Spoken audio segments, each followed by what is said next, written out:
Yo, good morning, good evening. So we're in the process of trying to get physics to work with a UI. And what makes it just a little bit harder as well is that we want it to be mimicking a world position.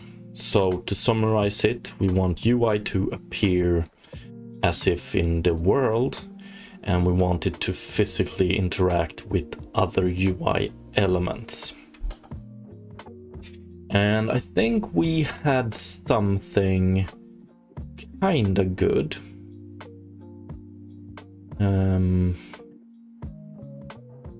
At the end of last stream. Of course, we probably need a few more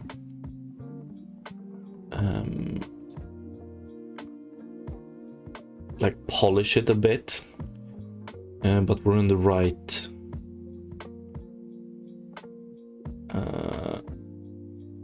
we're heading in the right direction at least. Let me just see if we can. So we tried to get some physics working with target joints. Haven't really had, or the result we got from the joint wasn't actually that good. So that's what we're going to see if we can fix first of all. Let's disable the target joint this time around. But let's do it like this.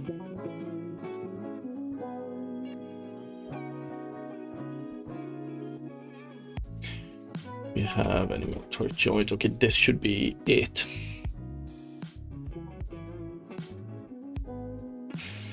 Oh, you're also doing physics today, CodeCube? What exactly are you doing? And that description gave me PTSD. I mean, it's pretty cool, the physics you can get, but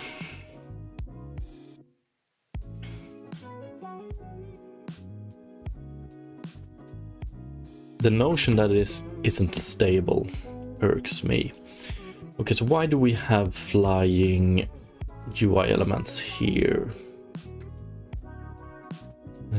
Simulated.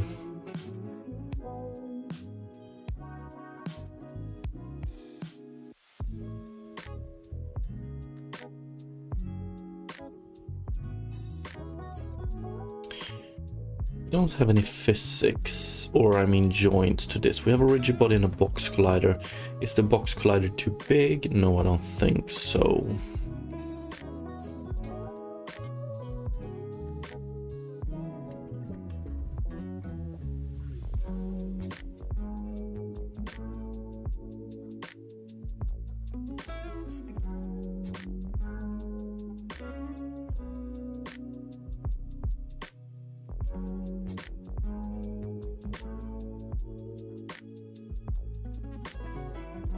Why are they flying away?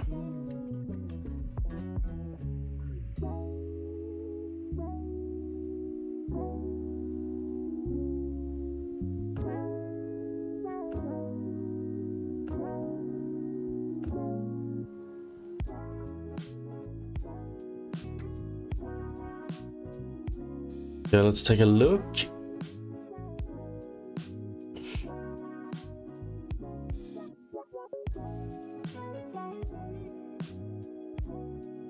Bloody multiply 0.016.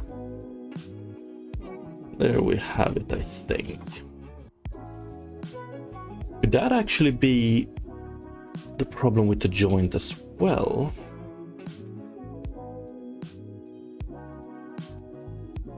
Maybe, actually. Good Morgan Schaefer.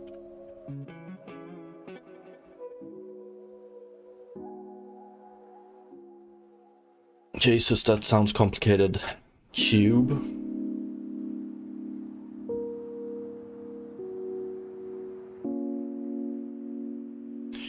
Okay, this is good. I just want to reintroduce the joints real quick again. Let's ignore that error for now. Target joint 10,000 auto configure. Let's try something like this, and then we go back here.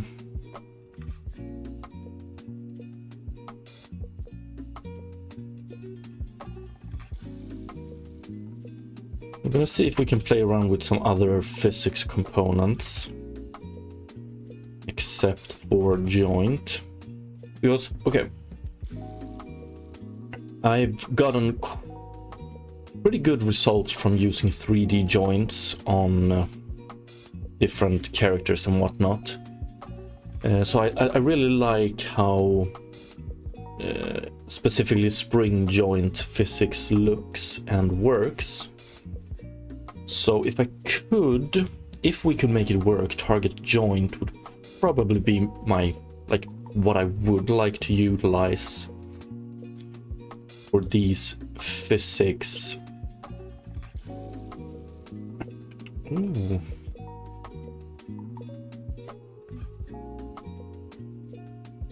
Does it actually work?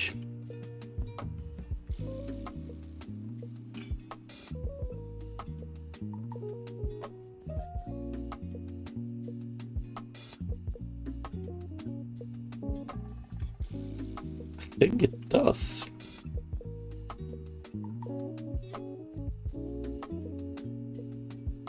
Okay, it doesn't.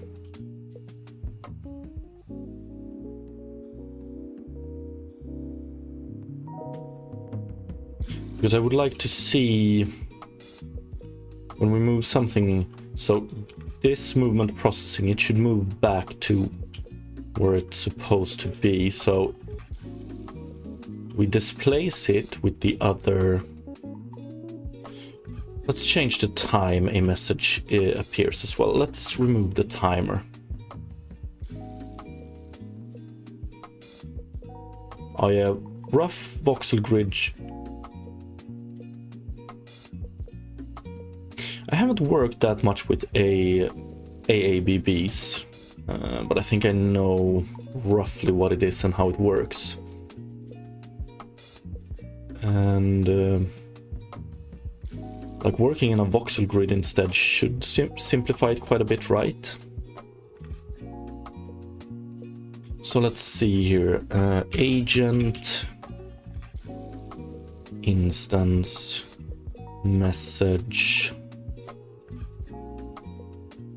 Where do we have the timer for this one?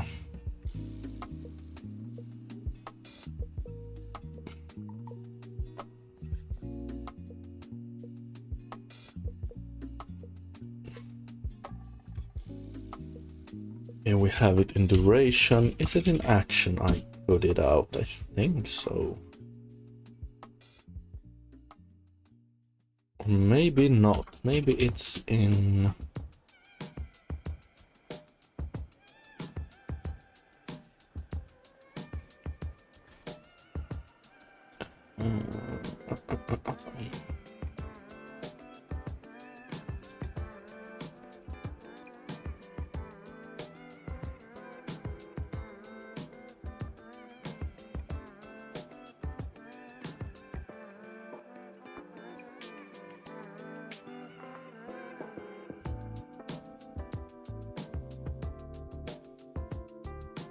It should be an agent instance, honestly. God morgon, Calvino.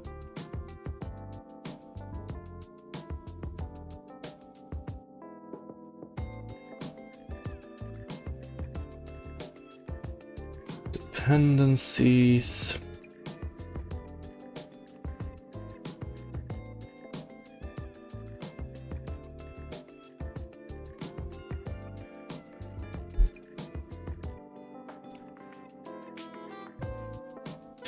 Agent systems, and then we have action handler on agent message, and here we have it hard coded. Okay.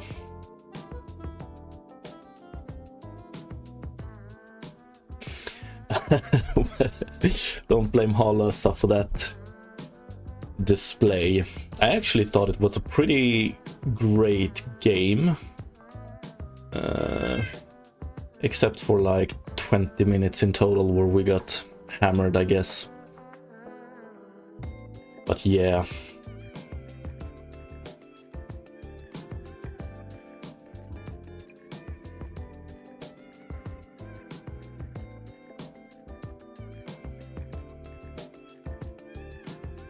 I got the feeling like most of the goals conceded were pretty similar as well. Yeah, it's just let's calm down and hope for the best for the next game. Yeah, that's usually how it goes, Cody Cube. That's usually how it goes. I'm wondering if... Let's just add 20 here now. I don't really know where I want to put this timer later on, but we'll see.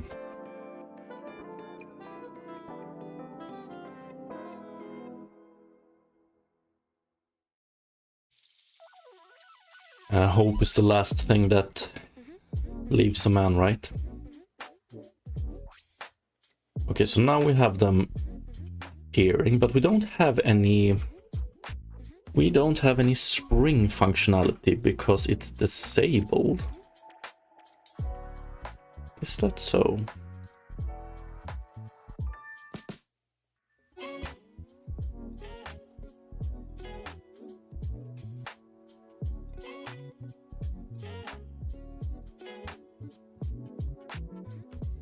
So when we don't block this movement finishing anymore, I want it to snap back to where it's supposed to be, right?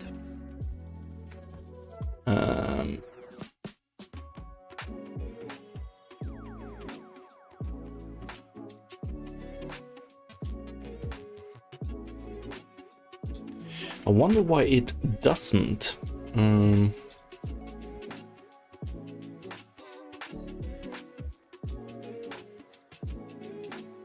We're gonna double check the size issue we get here as well, but yeah.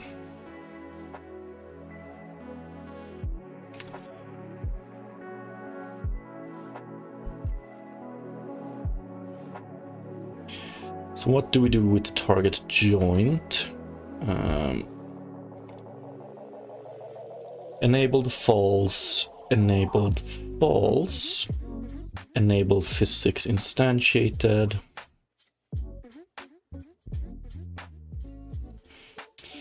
Okay, I guess a big question is target position VS.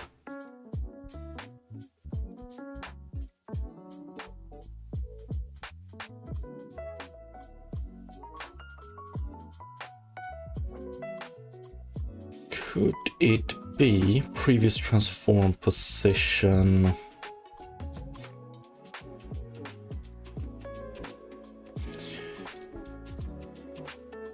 Previous transform position. I am a little bit worried about this one.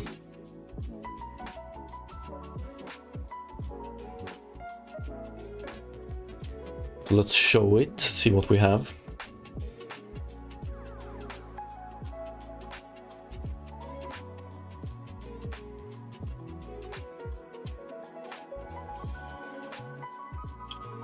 I'm afraid that it gets updated more times than it should. Minus 22. Or actually, that... Okay, here we have it again. Nah. It seems to work pretty good.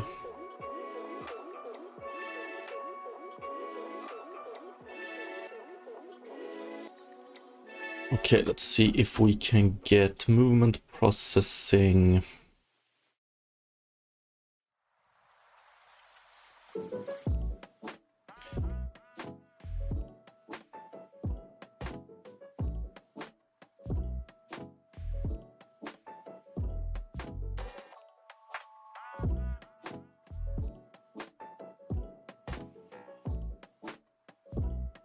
Thing.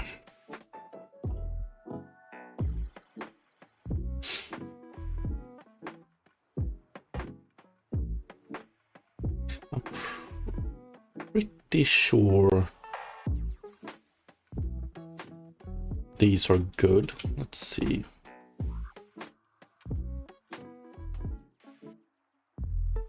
$43.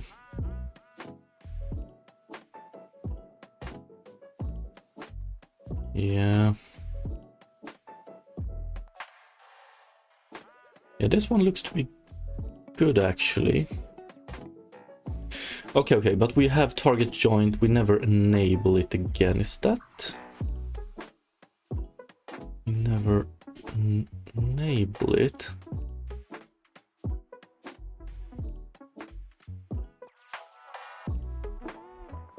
Okay, while they are visible, we disable target joint. Why?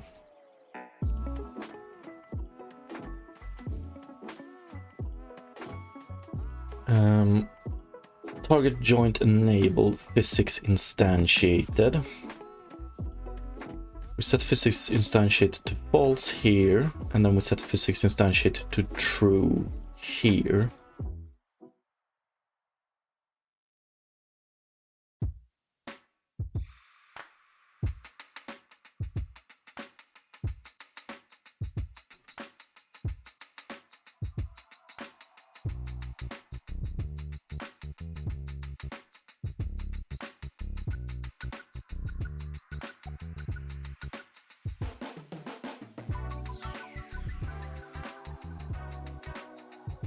Oh yeah, and then we disable it instantly again.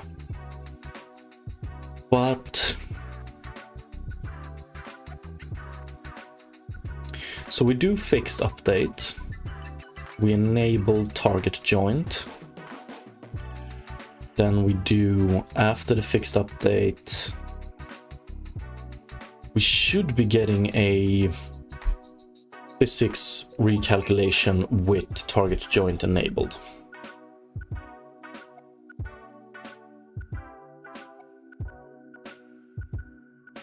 Yeah, that's a pretty classical coffee mug, by the way, CodeCube.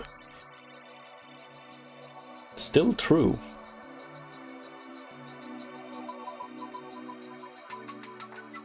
So my question now, do we need more iterations for target joint?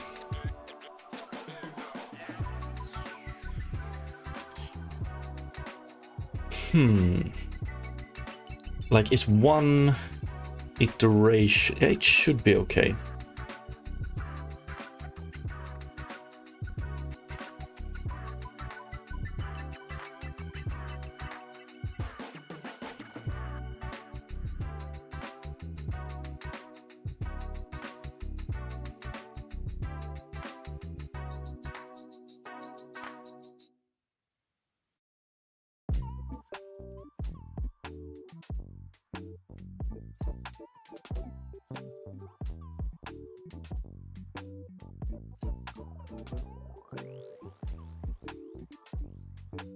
It was a Proyank.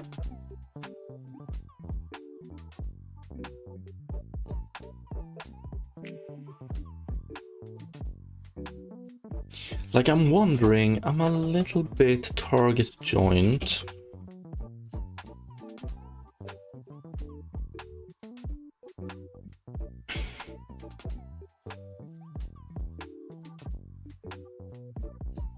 Proyank, you're gonna have to say more than that.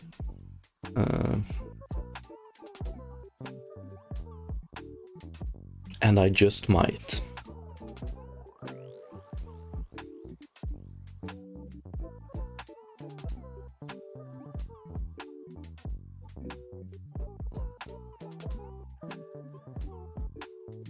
Okay, I guess we can try and just edit the spring.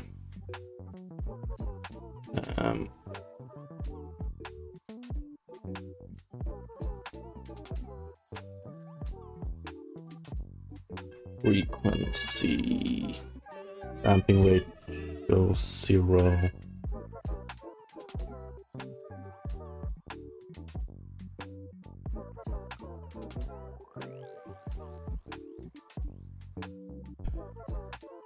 And I was just starting it, then it must have been way back. A different time.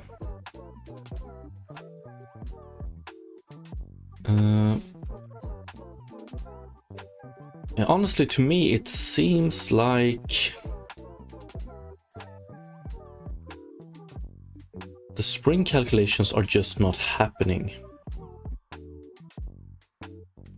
right.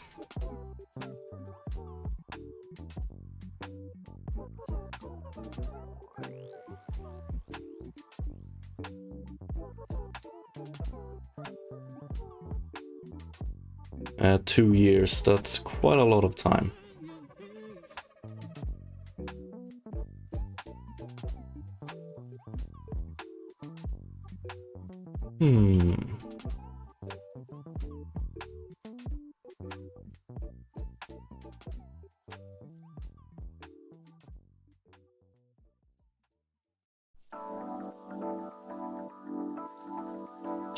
Target.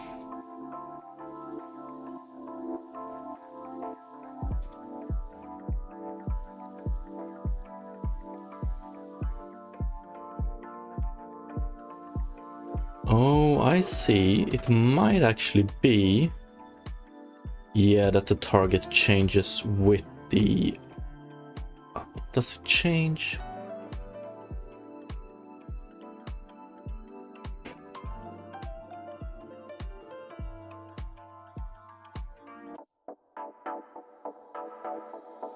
Yeah, the target changes quite a lot, even though we have a static camera.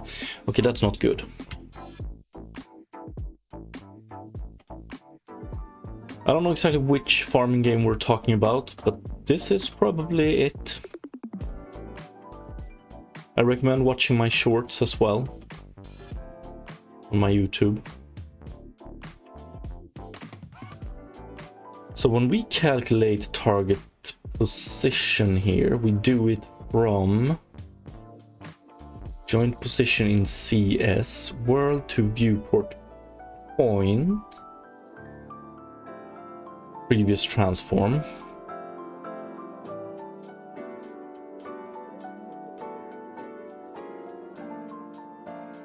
Yeah, that's this one.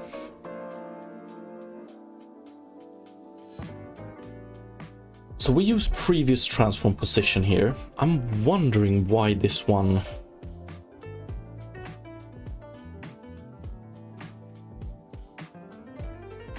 Like, this one should be the same for the full view duration.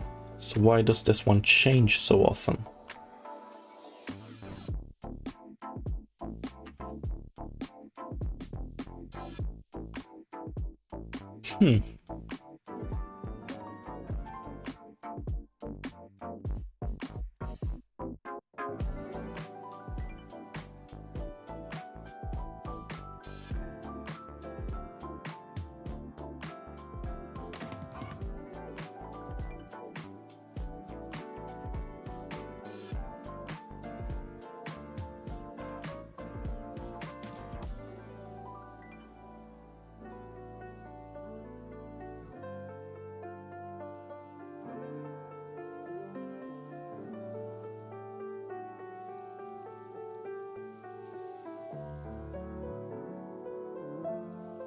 Oh, on enable. I just want to check when a component of an active game object is first enabled.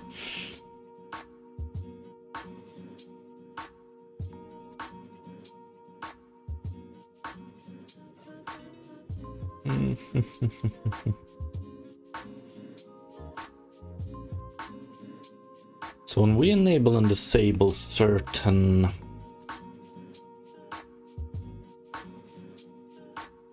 okay, I just want to double check if we can do,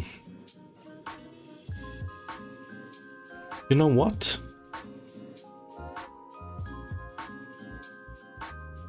Target joint. Let's just keep target joint enabled at all times. Because we're controlling the rigid body when it should be enabled or not.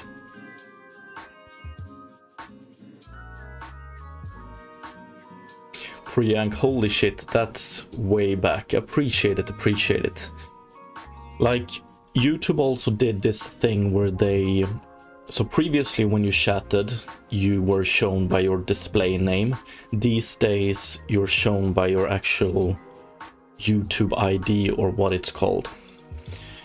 And that's why it might not ring a bell. Your name, that is. Okay, so target joint, we have it enabled at all times. Let's try this and see what kind of result that gives us.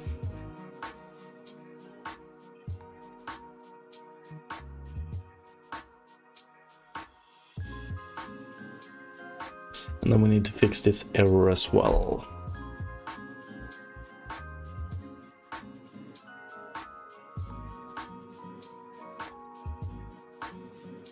I still don't see, or do I?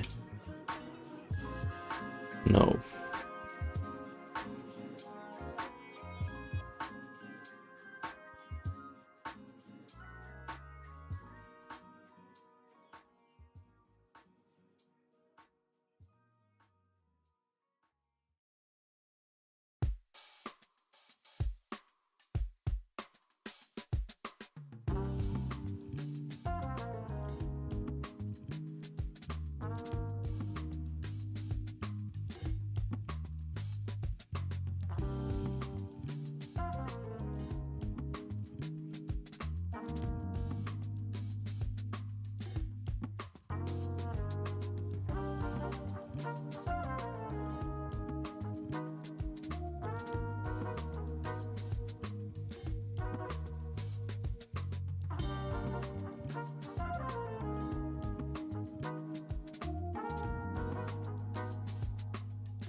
I mean, target is supposed to change, but just when the camera changes.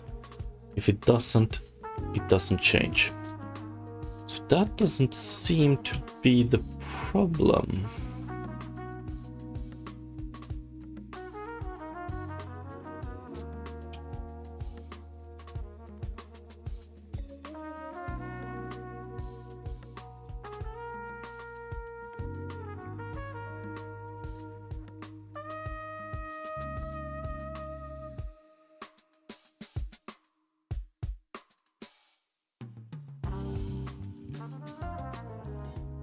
What happens if we do continuous and interpolate?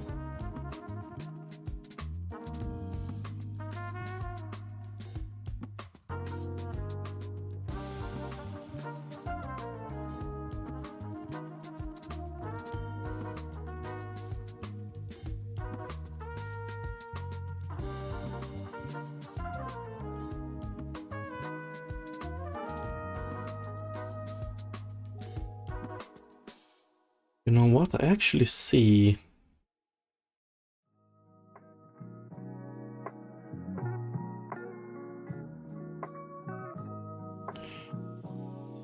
We do have slimes as monsters.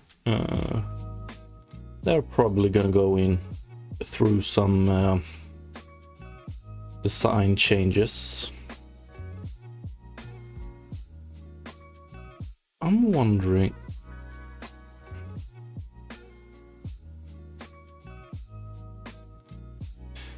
The spring actually seems to work with these cubes over here. Yeah, it does. So with these, it works. Interesting. Or...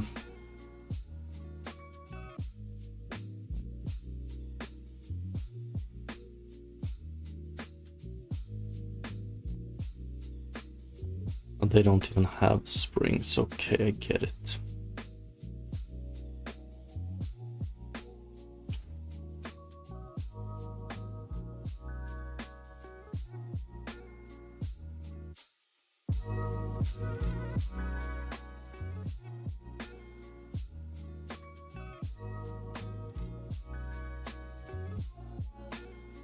Alright, Code Cube, appreciated. Have a good one.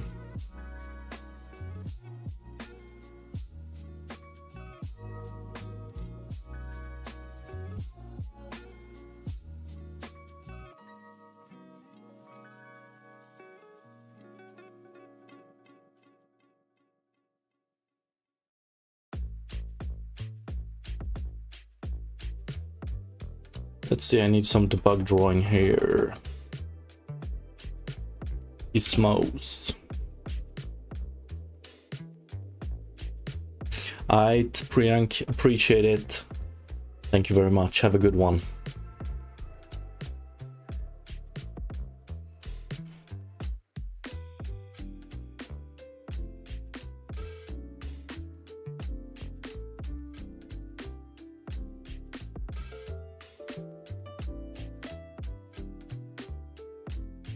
Would love to be able to like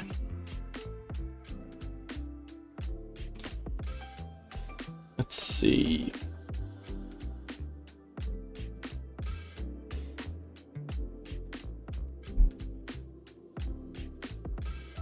Okay, let's introduce bubble style.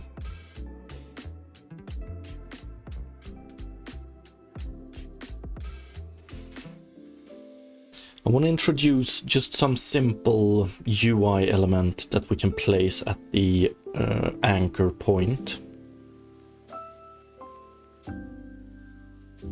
Let's do...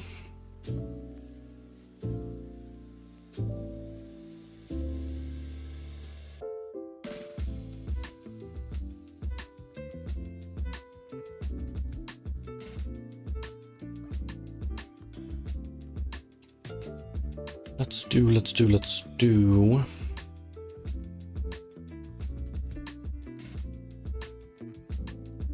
One sec.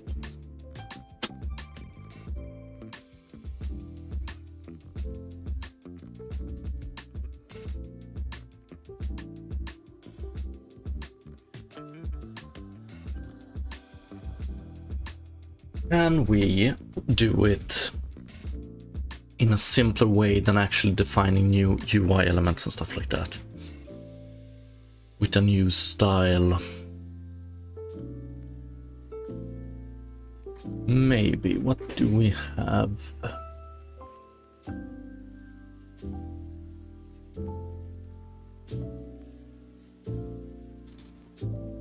Panel.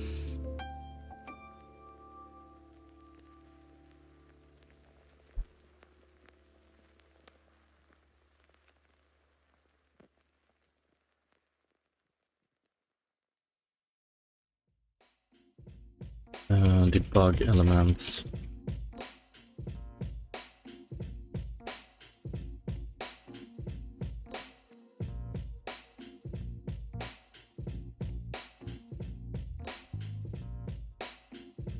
Because then we would only need to take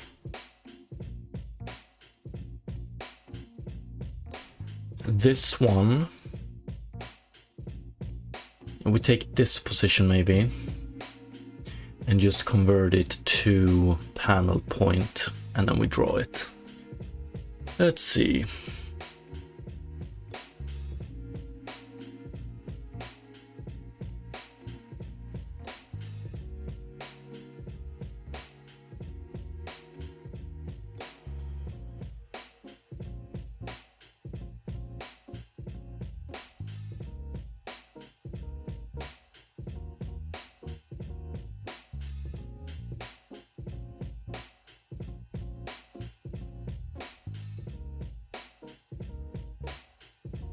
We could do that.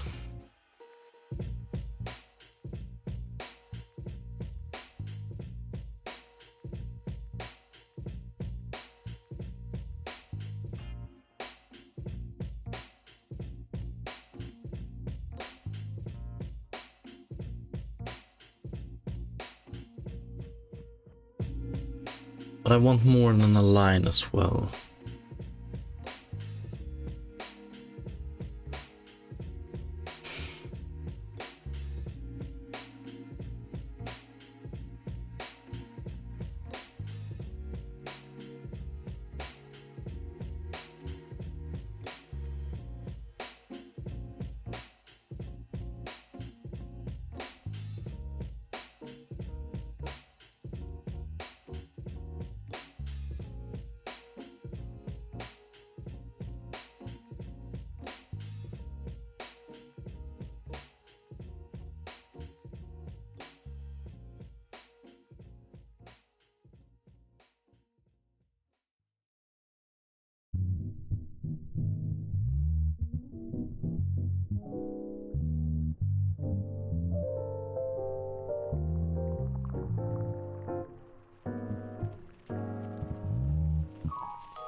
element.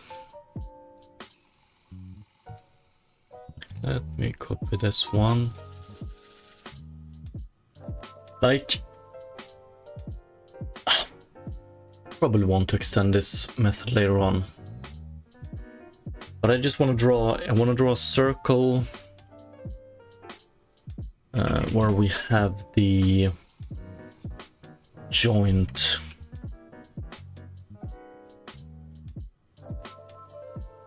Okay, so what do we have here? Debug overlay element.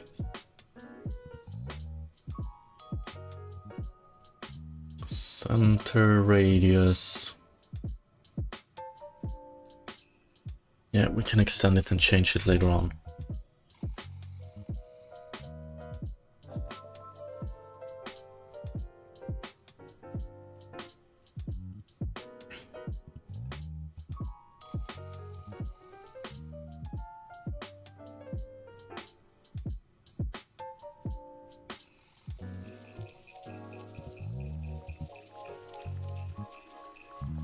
Radius 60, we can try it with radius 60. Let's see here. Target position VS. This one is in view space. So let's take this one, I think.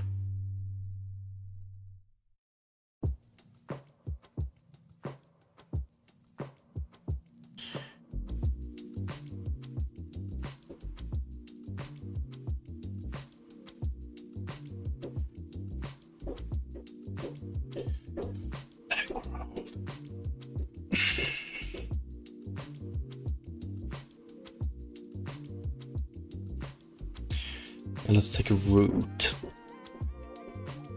So let's do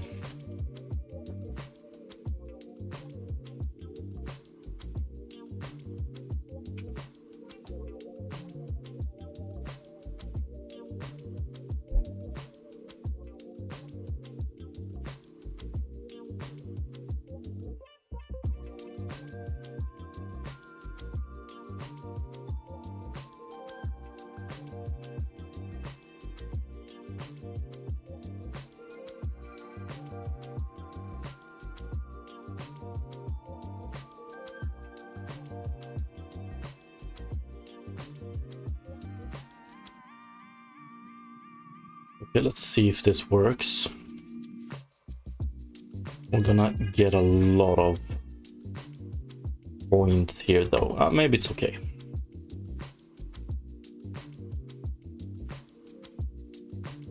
Radius of 60 should be okay, I think. Okay, we might want to have it a little bit smaller. Definitely.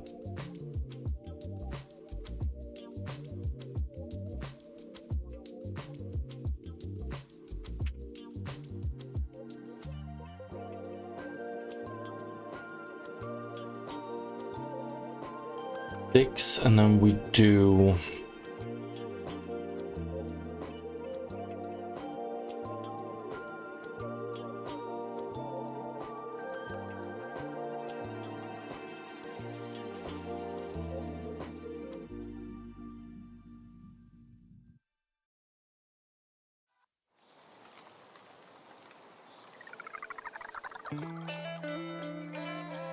I would like to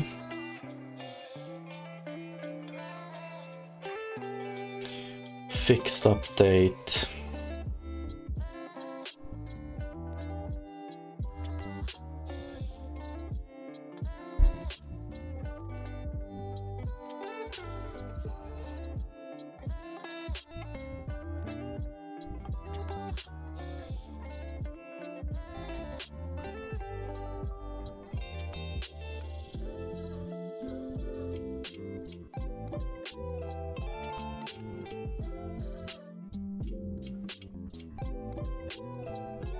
And then we do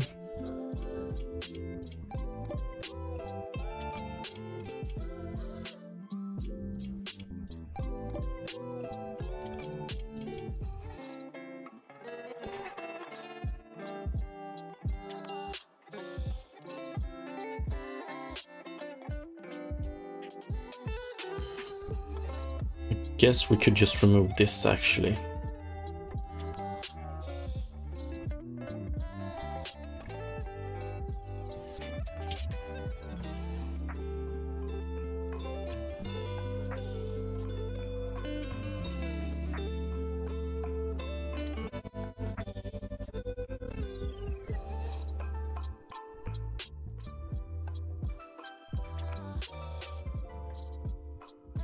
Wonder how quick we're gonna run out of memory with this, but hopefully it's okay for a quick test.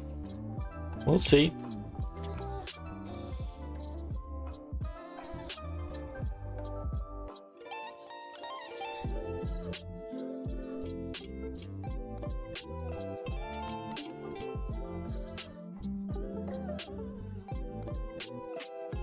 Actually, it seems like the anchor point is correct.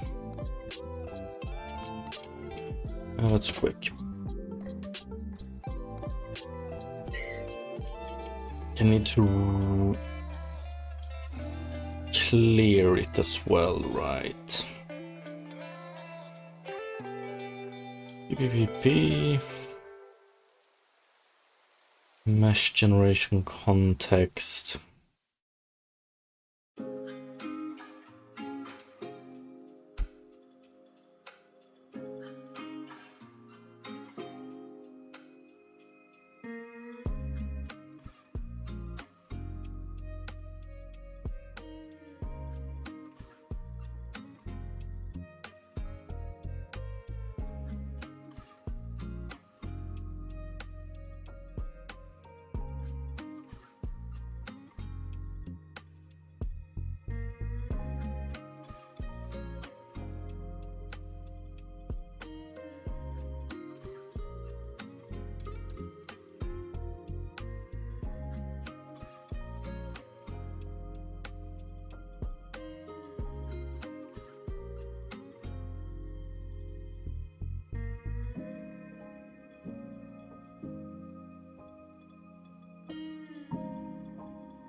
Oops.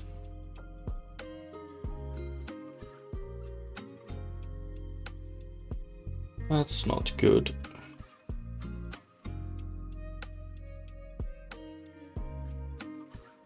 That's not good at all.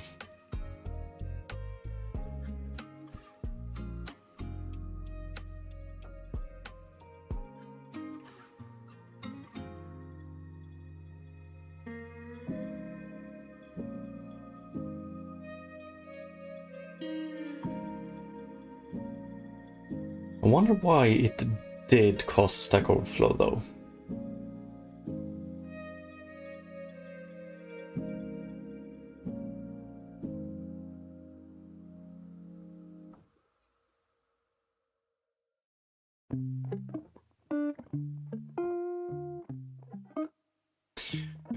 Shit happens.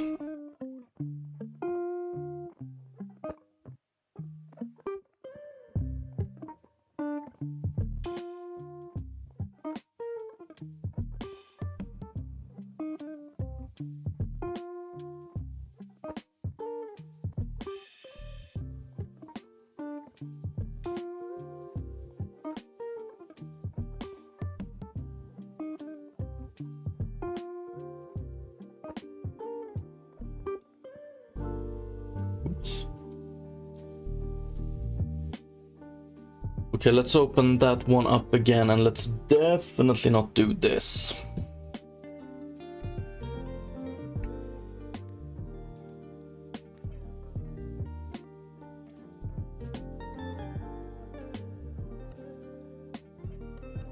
Oh yeah, that's true. Fucking hell, man. Thank you, appreciate it. This is what we would like to call, or name it. This is what we want to do. Okay, went a little bit too quick there.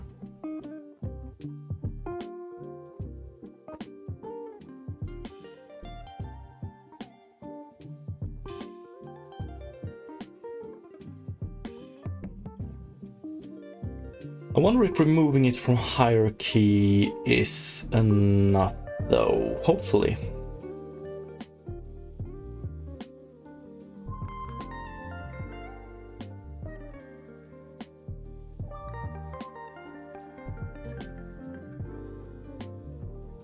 I'm just gonna blame it on Monday.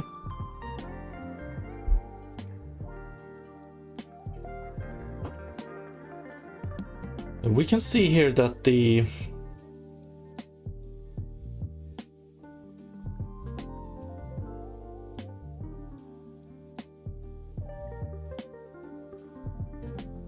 I guess it's not perfect. We see some movement of...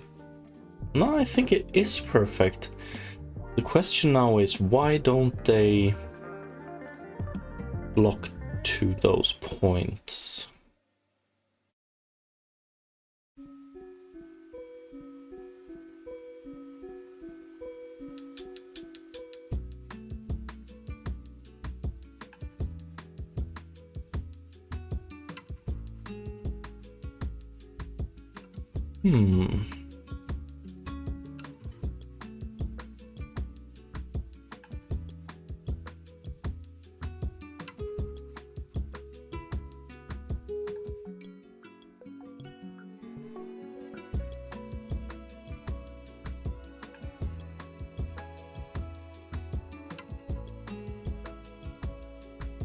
Like, let's see if we can get an example here.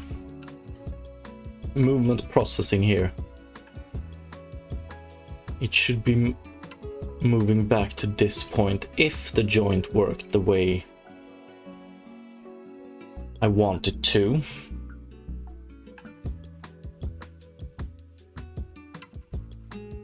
Target anchor 00.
Okay, that's something.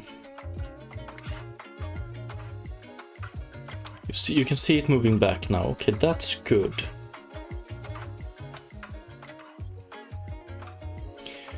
But we also have a lot of... They're fighting way harder now to stay in their place, right? But we can change...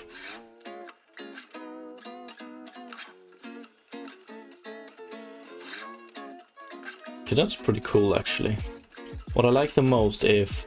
So let's check this blob here. When it stops here, we're gonna get a notification, and then we can move that notification, but it's always gonna move back to its original point.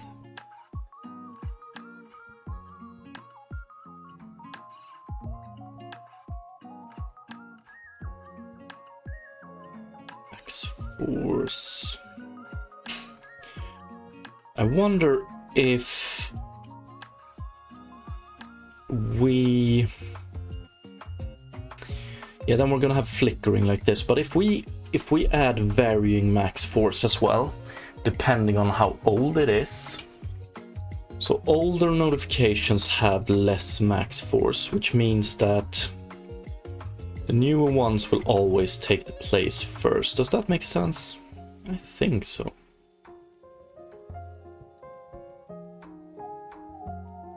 Holy fuck, this is pretty cool actually, I think at least.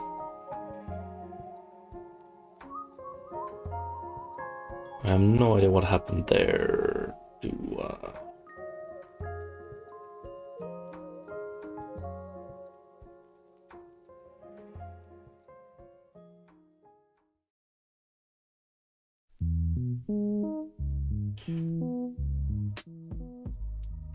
Look at that movement processing. Movement finished. That's actually beautiful.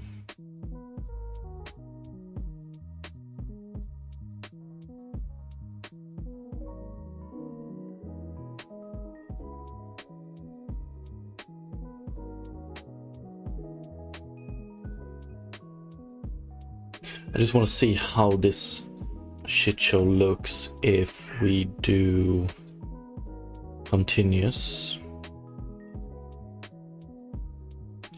And then we get so much more flickering. And interpolate.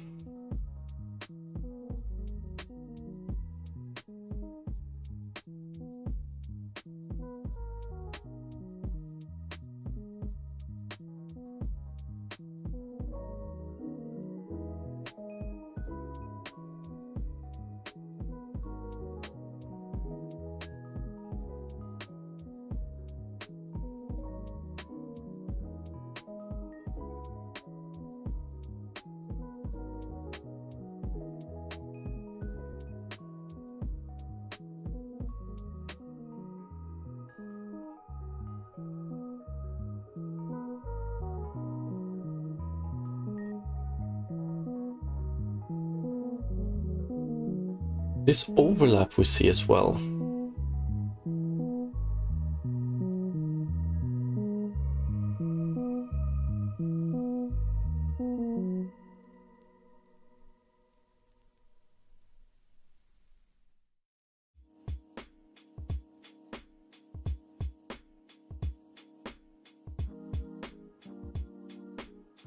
Yo, what's up MKF? Thank you, appreciate it.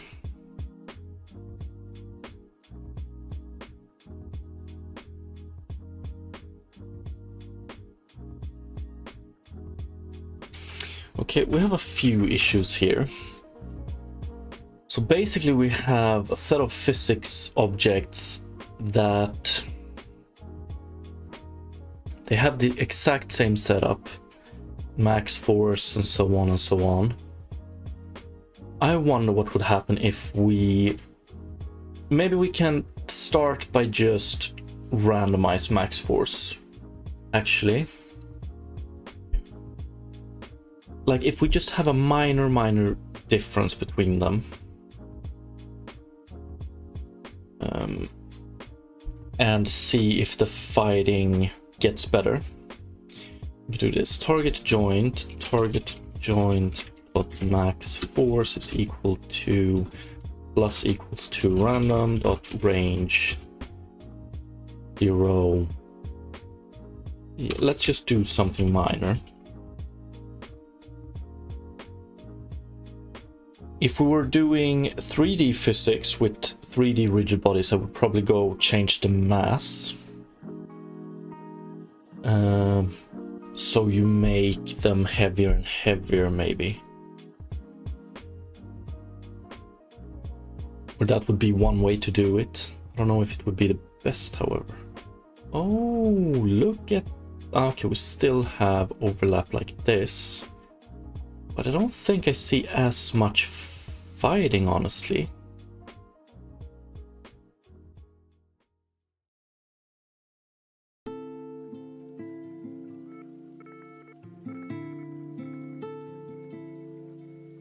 Okay, this looks way better. We have some overlap here, which I'm still not very fond of. Apart from that...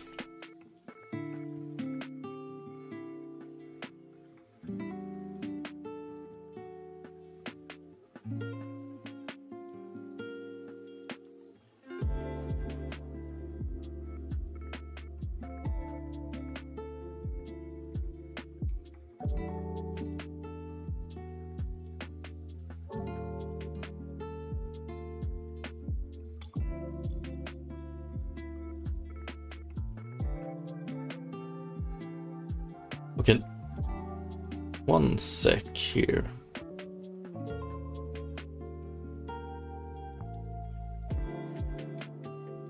Oh yeah, we need to remove that as well.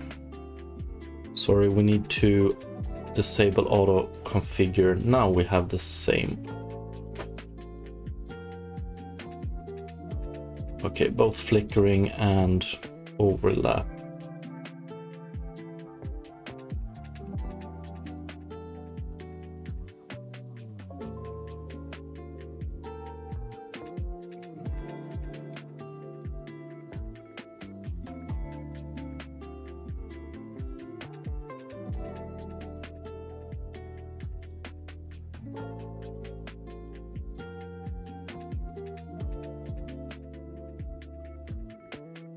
Okay, that is weird.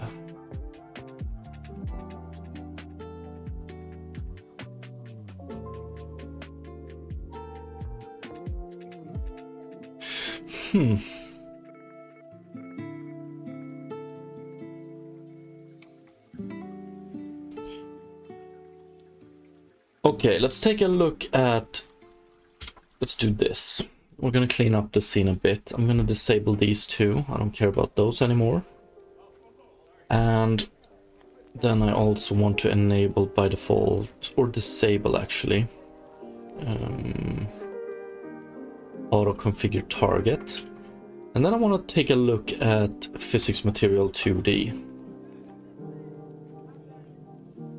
I've never done a 2D game in Unity, so I have no idea what kind of stuff we have here. Adjust the friction. The friction is what I want to bounce also. Let's see, friction.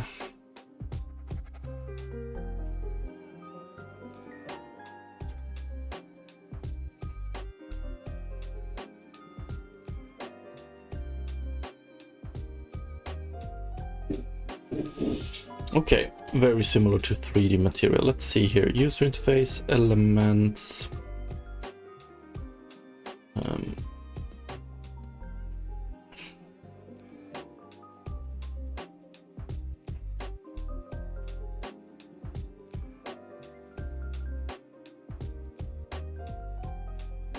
Physics material. Yeah, we want the physics material 2D.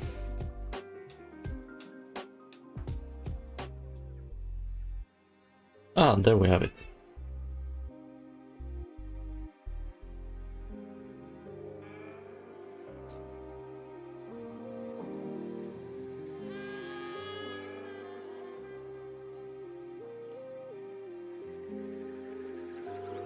Friction, let's go with 1. Rubber, I think it was.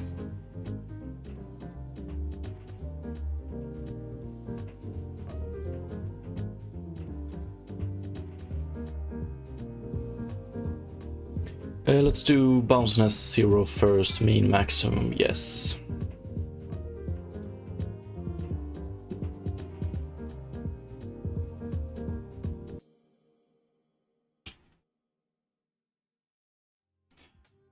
Still have some boring overlap. Actually have more overlap this time around.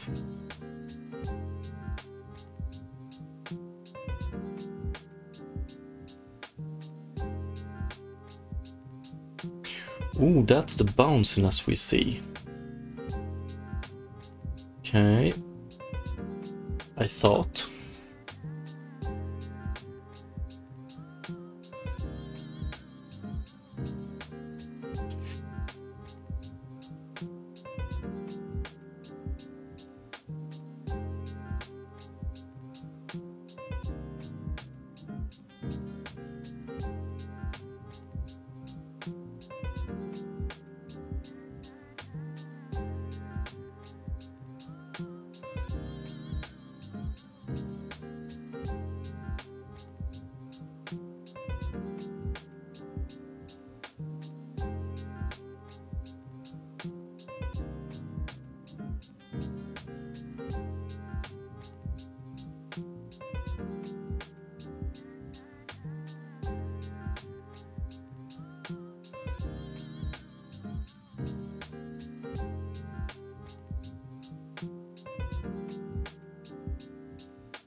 Honestly, I don't know how we're gonna get rid of the overlap.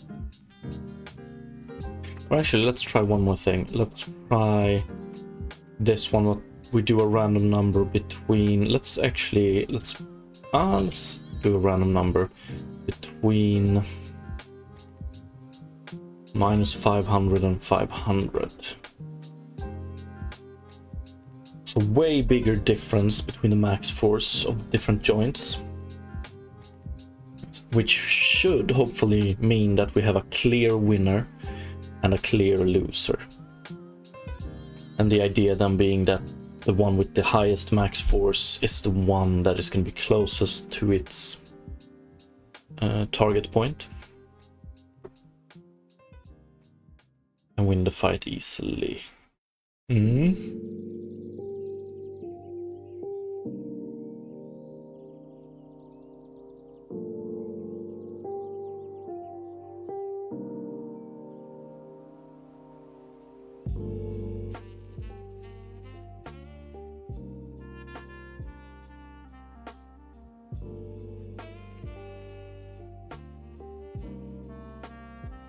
Still overlap and flicker.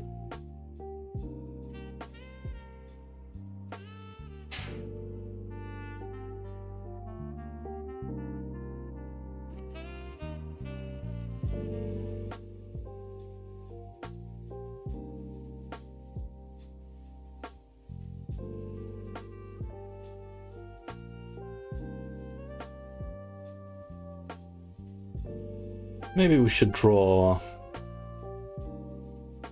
bounding boxes as well.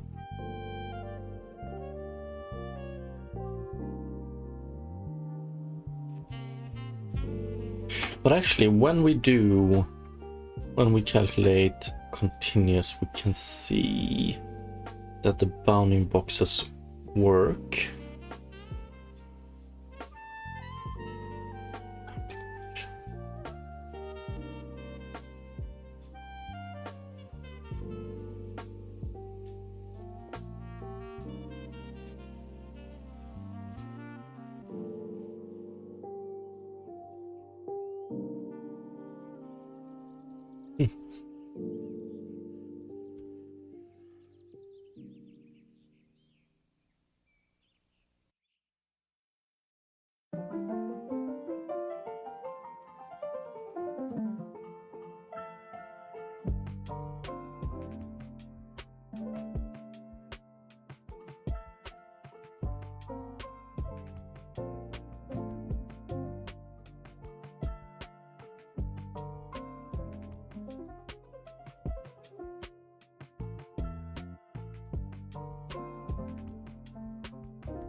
I think it's like close to getting good.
Yo, what's up, GDs?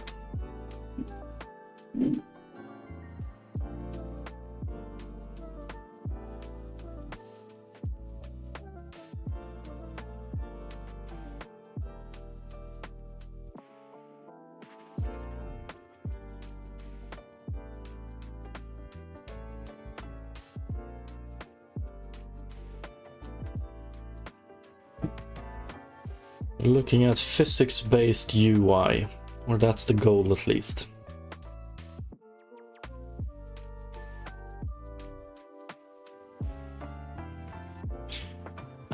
Unstable.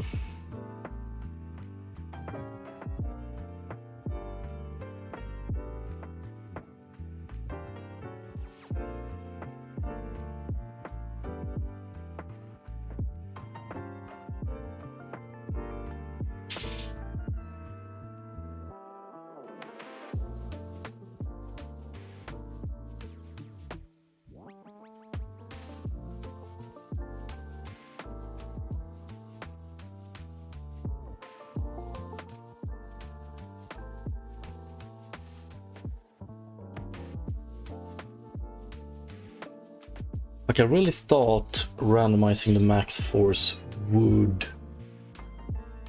solve it.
I wonder if this is how good we can get it with a spring-based solution. I'm wondering if we're going to start looking into some of the other components we can utilize.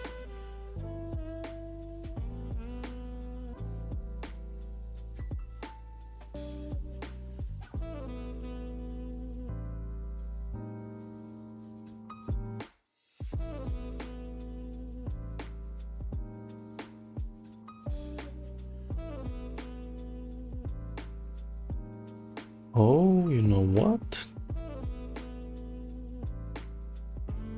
And if we have discrete, we get not as much flickering, but we do get some overlap, which I'm not a big fan of.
I wonder, discrete, way better.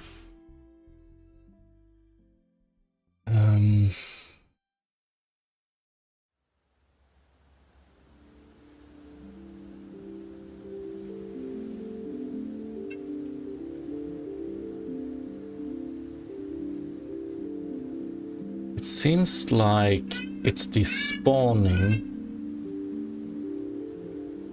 that leads to overlap. I wonder if we can do something by scaling it. Like when we start showing it, it has a scale of 0. And when we hide it, like, so we have a display that is like 1 second or 0.5 seconds. That scales it from 0 to 1. I wonder if that would fix.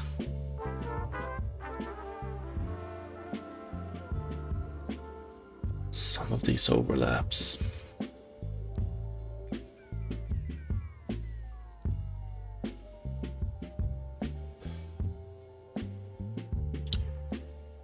Because we don't have any overlap here. Actually we do.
Target joint 2D, we don't have that many values to play around with here. Max force. If we just have a max force of 1000, maybe.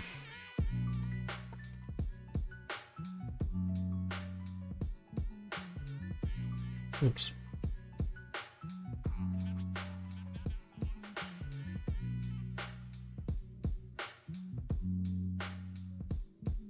Let's try this, and then I want to see, we want to do discrete.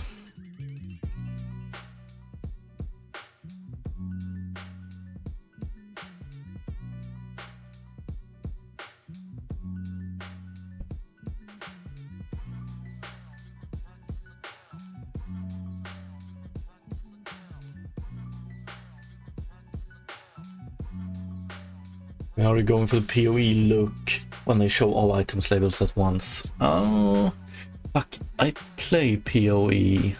Been a while now though, I'm trying to recall how it looks.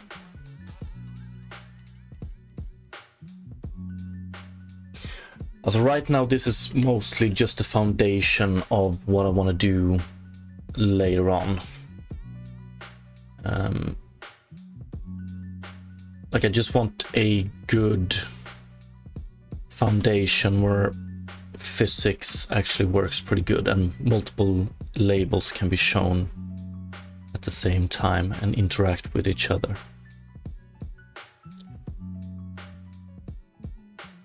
Okay, I definitely want to try and scale these when we spawn them soon.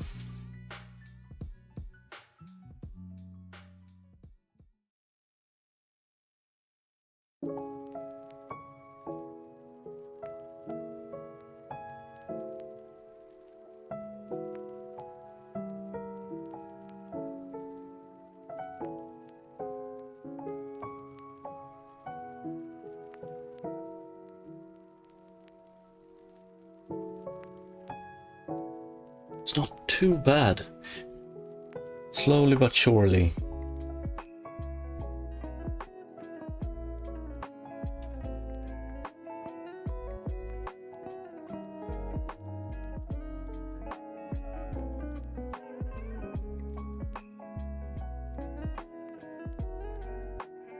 I guess the question is why physics labels in the first place. I've gone over it multiple times in previous streams, but like I want my inventory management to be sort of physics based. When dragging things around, I want it to displace other things. Think of a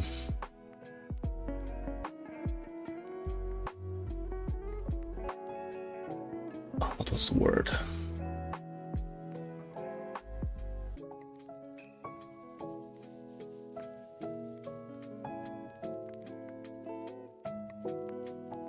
Okay, but just think of these labels as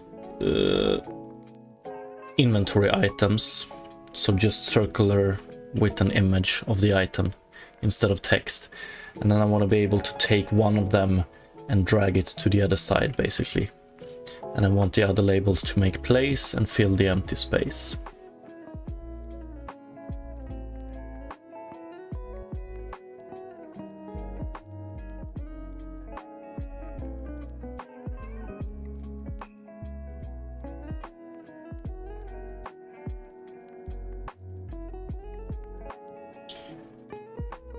I just like the idea of it to have it like that. I don't want to, like a grid-based inventory. Okay, this is probably as good as it's gonna get with a spring solution, I suppose. But I want to try a few more things. So we're gonna have a max force on the spring, and I want to reduce it. So the spring force, the max force, is going to become lower and lower the longer this label has been shown. And then we can start by scaling them up and down as well. I really hope the scaling will solve the overlap here, because the overlap seems to be from when we spawn them, multiple ones at the same position, and then you get a little bit of a problem.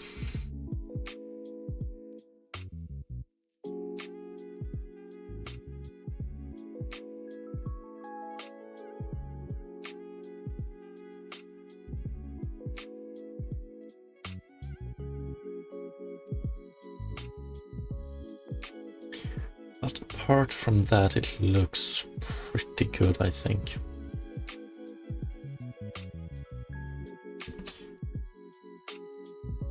Oops. 10. Well, damping is 1 is the most. What if we have 0? Now we want big damping. Frequency 0.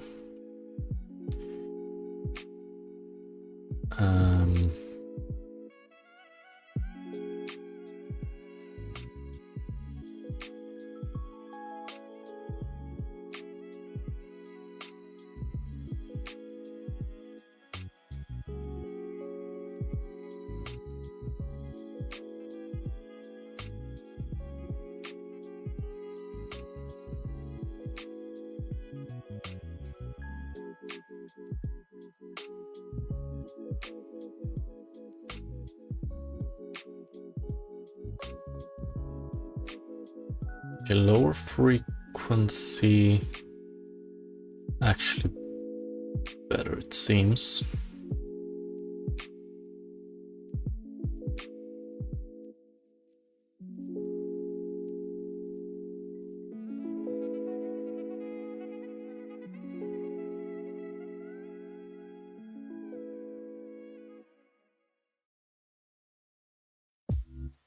At some points we get like instant movement on our labels.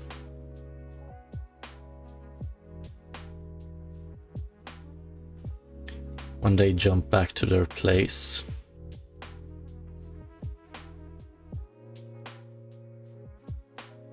Okay, this is actually not too bad. I just want to see what happens if we have continues. Yeah, way more flickering. So discrete with 0.5 damping, 1 frequency. Let's pause 1 sec. Frequency.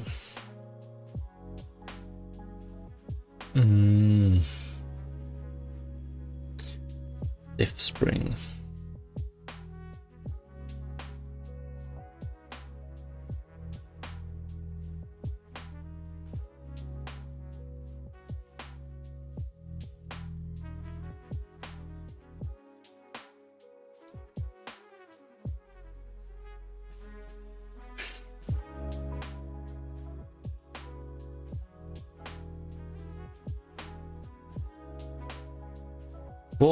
Voronoi instead of physics. Actually, no, but that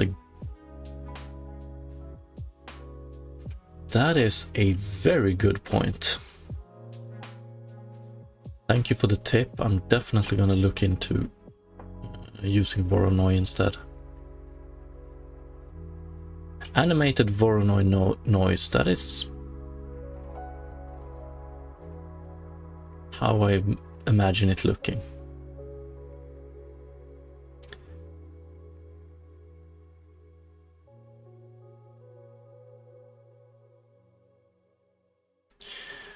Who knows, like physics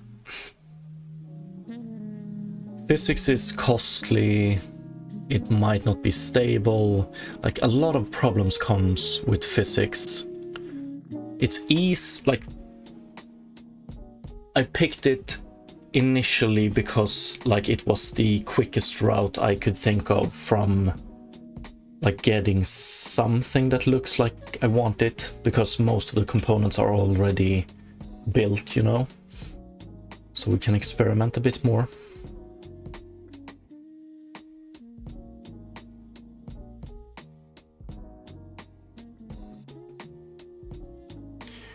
But this doesn't look too bad. We have some minor overlap sometimes. It's mostly when we get a new object though, isn't it?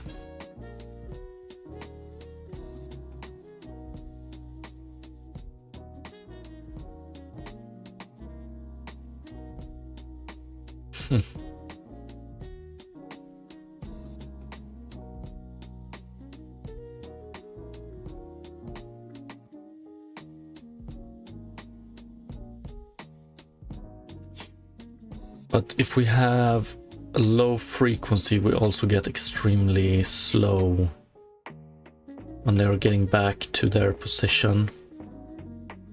Sometimes we actually have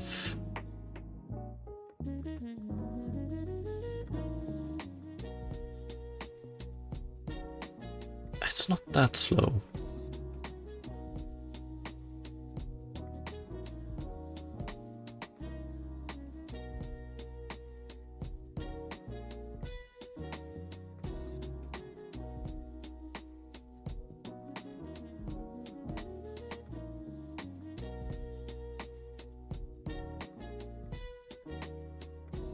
Okay, I want to try a few more things. I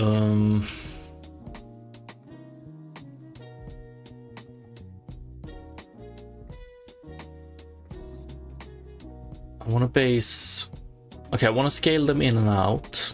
I want I want to make them a little bit smaller if they are further away from the camera as well, but I want like full control. So UI elements, they should never scale, they should not scale with the actual scene distance, because then they would be unreadable most of the time. And then I also want to try, yeah, we're gonna try some different components, except for, instead of target joint. Okay, but let's see here. 0.52.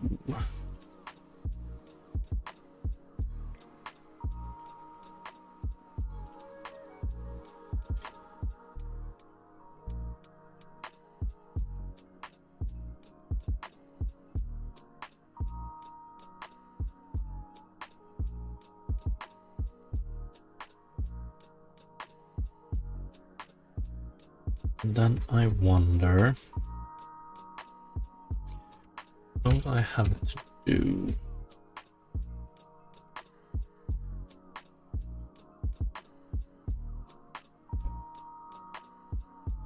That's very old.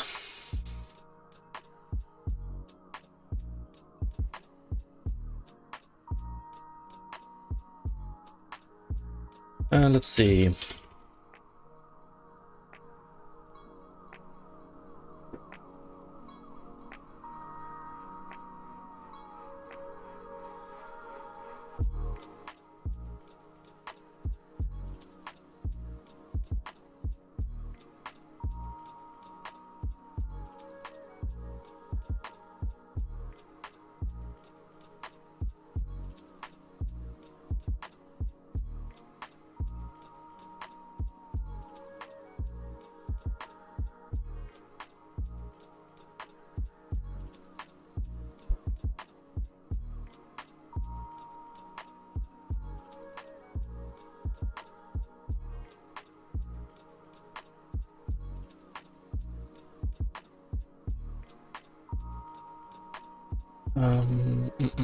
Yeah, let's start with that. And let's see, target joints.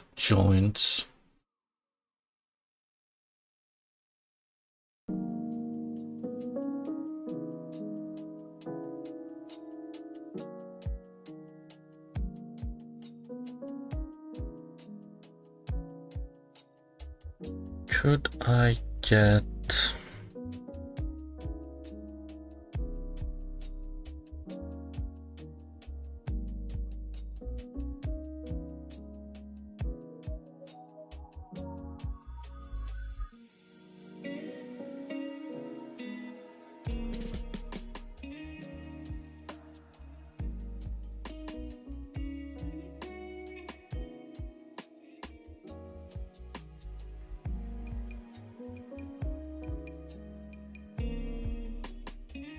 wonder if we can do something with this as well.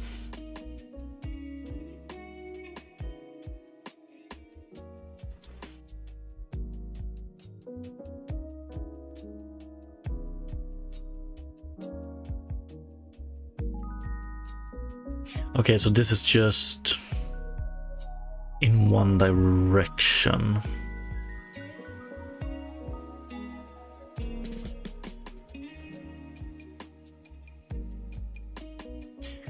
So I guess it would be this one more.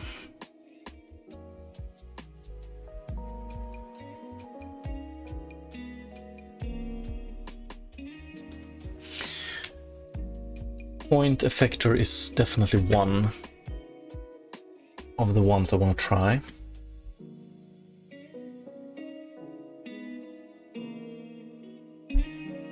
So we have area effector.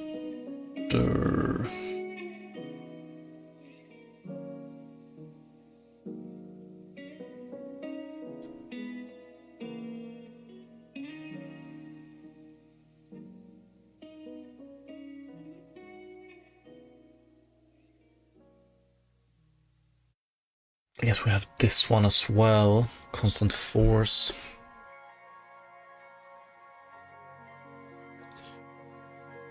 But if we were to use constant force, I guess it would be pretty similar to point vector. Like we just calculate the direction we want to move it towards, and that's probably not the way to go. Point effector. I have high hopes for this one as well, but yeah, okay. So let's see here. User interface physics based. If we want to scale it depending on age, like before we remove it, we're gonna have to do either that it reads the agent message, so it knows beforehand when it's gonna disappear, or if we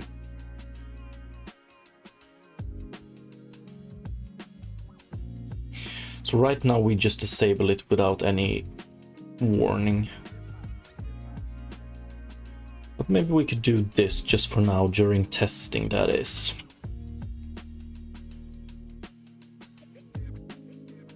Serialize field. And then I want lifetime. Yeah, why not? I'm gonna do serialize field.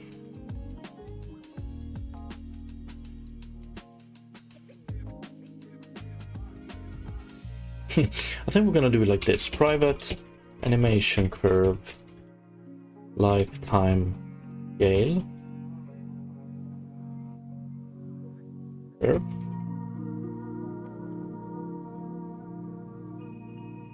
And then we're also gonna have serialize field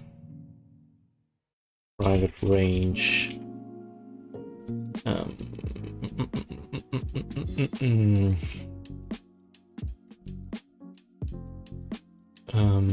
joint max force by lifetime.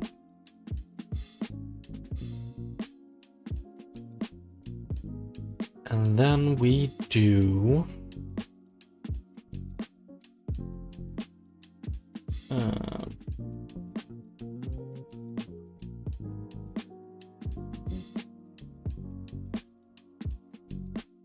private vector float lifetime, or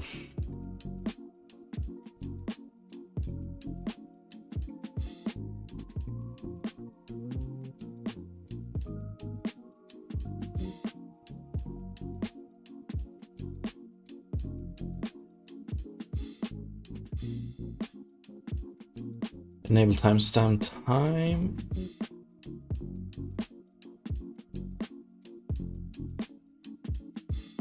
So fixed update.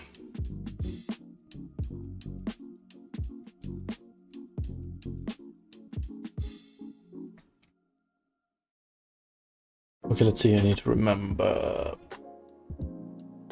So what do we have? Scale.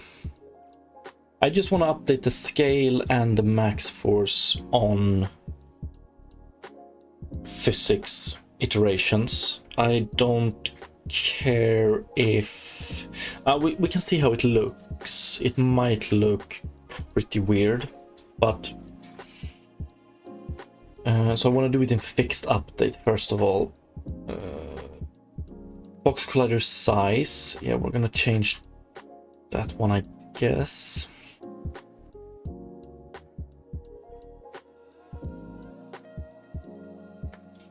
You know what? Yeah. This is... Okay. I think I want to scale it here, because then we just use it when we do the physics calculations. Because we fetch the background world size. So if we scale it here, the box collider should be scaled accordingly.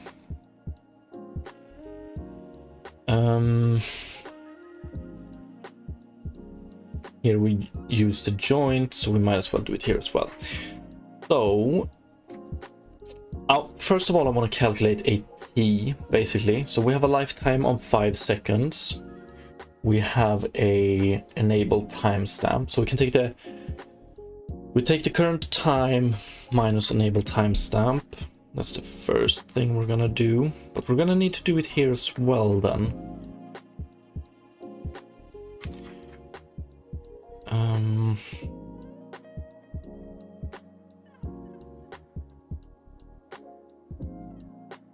Let's start by doing it here.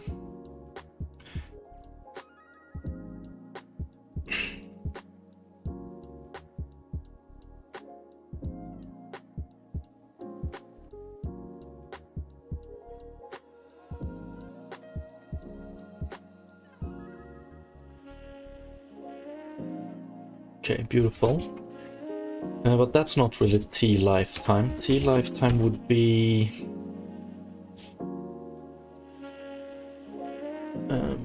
this, oops, divided by lifetime.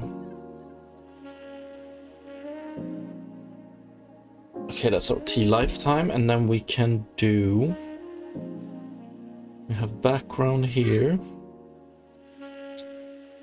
Can we scale box? Can you scale box in Unity UI to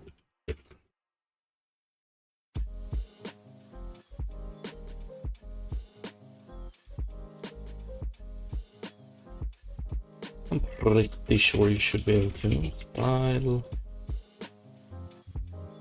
scale, yeah. I hope this one takes scale into account. That would be beautiful. Scale 120%. Okay, beautiful. Exactly what I want. So we just do, we get the background, we get the content label, we get position,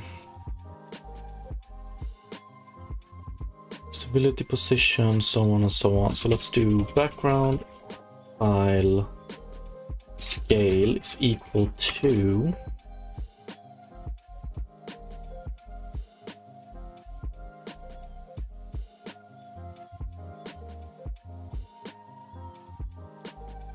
new scale. Hopefully it has one that is just, okay, vector 2. Yeah, let's do what did we call it? Lifetime scale curve. Lifetime scale curve evaluate T lifetime times vector 2.1. So here we scale it, and then when we do our physics calculations, we change the size of the box collider depending on world bound, which I sure as hell hope is tied to the actual scale of it. So that means that we have this one used. Okay, we haven't done this one just yet. So T lifetime, let's do something similar here. T lifetime, and then we do we actually changed the max force here. We're not going to do that anymore. We have range, joint max force by lifetime. One sec. Be right back, real quick.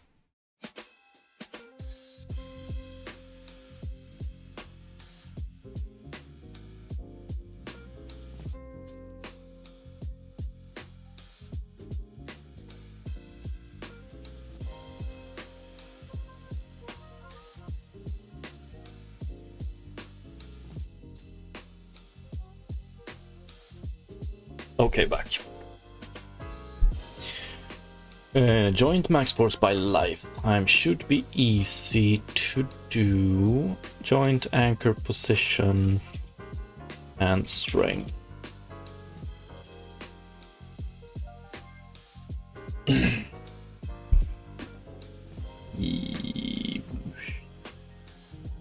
Blurb. And I think that's it. So then we have scale by lifetime. We have to define the scale curve. Should be easy. Then we have max force by lifetime. Now let's try this.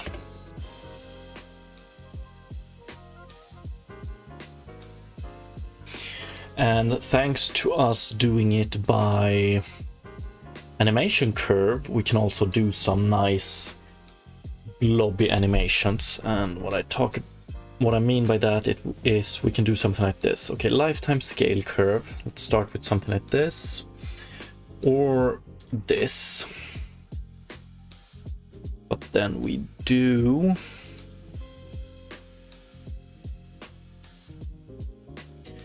can we copy keys? Maybe not. Right tangent weighted. Left tangent weighted. We can do something like this. So can we zoom out? Yes.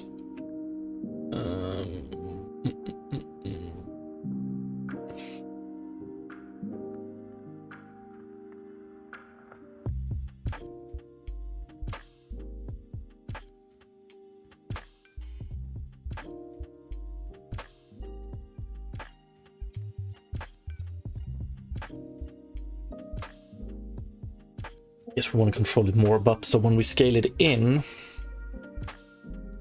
we might overscale it a tiny bit.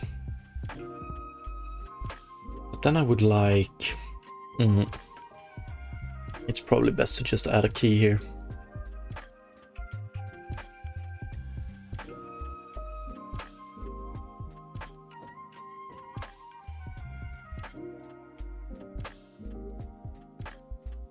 How exactly would I like this one to look?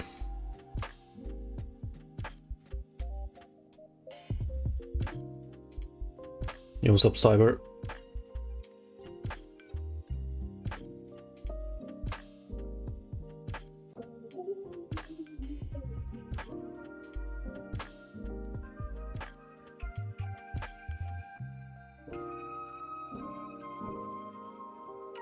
You know what? Let's do it like this.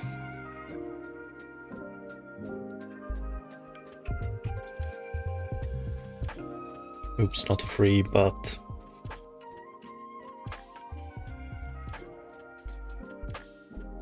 not linear.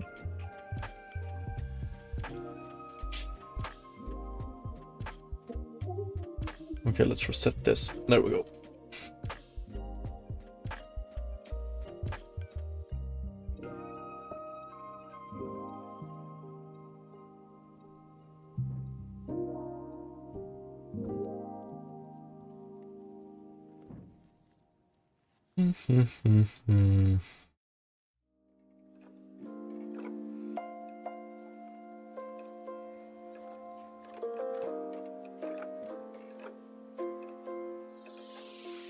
God damn. That's some good exercise as well, isn't it? Fuck, how do I want to control this curve? Do we have some nice we can grab?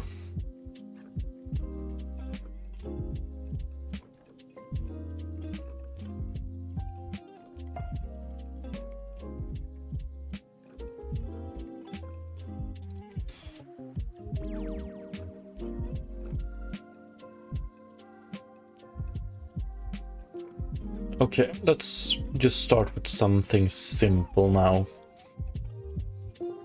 I just want something here.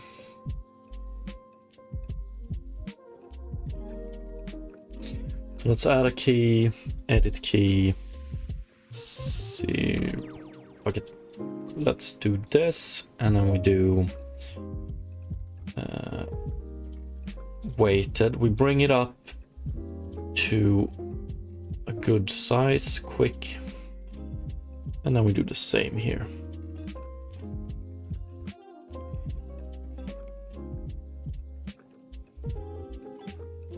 Let's just try something like this.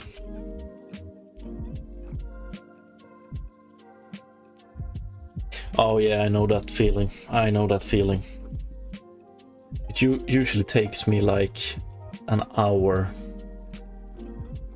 after exercise before I can actually do something productive.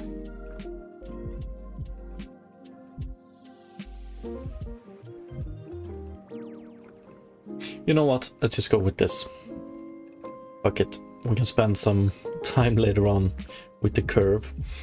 And then we have joint max force by lifetime. I want the minimum to be 1,000 is when we get a good result. So let's take a minimum at 200 and maximum at 1,200 maybe. Let's try this. And let's see what we get.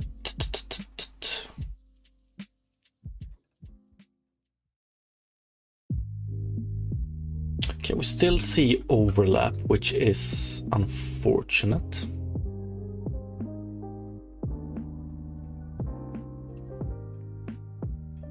But the collisions, they work on scaling as this is actually pretty damn cool. The fucking overlap though. When we spawn multiple at the same position, that's when we get the overlap.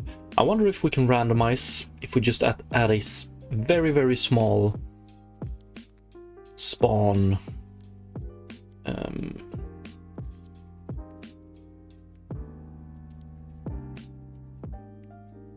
a very, very small difference in spawning position.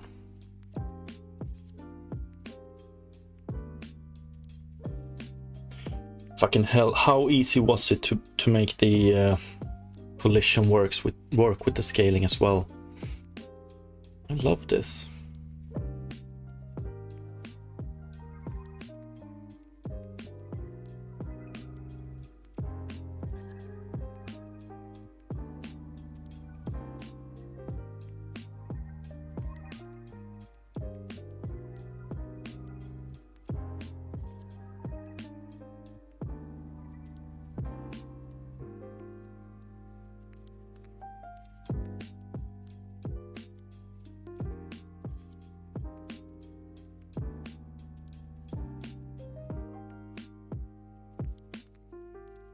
So here we see when we spawn multiple at the exact same point, like they try to collide with each other, but they have similar force, similar anchor point, like similar everything, which means that I guess it's some sort of standstill.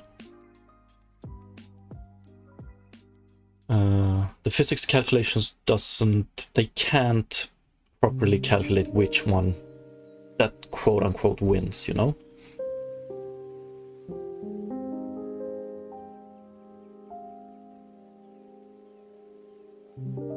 Holy shit, this is actually starting to look good. Close to what I envisioned.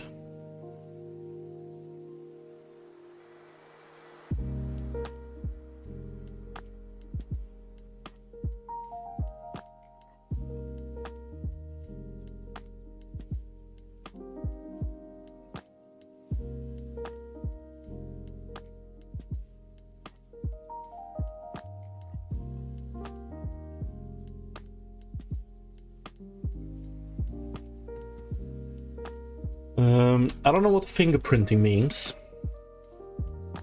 in this context.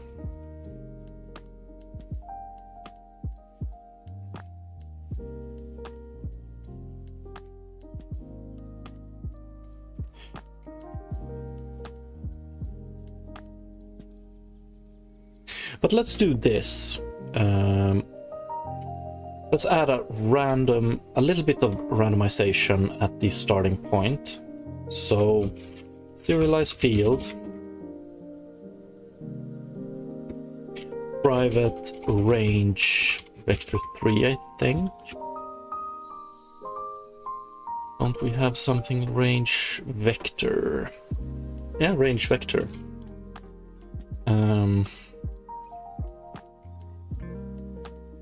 Spawn point random offset.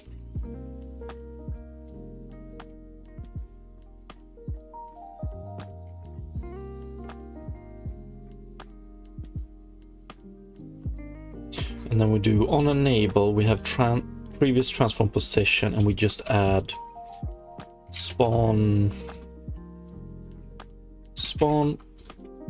point random offset dot random.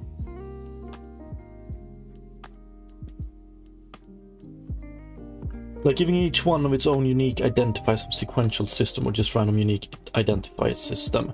Yeah, it was sort of something like that I was hoping with. So we spawn them all with the same max force, but the older they are, the weaker is the max force, which means that I don't think they spawn at exactly the same frame, which I hope, like if we could get into the physics calculations, we could use this one, I think. Maybe with a random offset, that would be a unique number for them. But yeah, let's try this and see what we get. So now they are all tied to a 3D point in the game world. That's where they spawn. We just take that 3D point now and offset it in all directions, but just by a minor amount. So agent notification bubble prefab, spawn point random offset. Maybe we can do minus 0.1, so that's 10 centimeters. That might be a bit too much, but we'll see. Like that.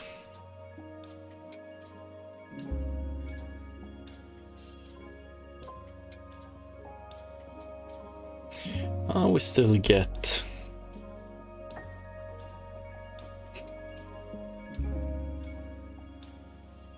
the overlap.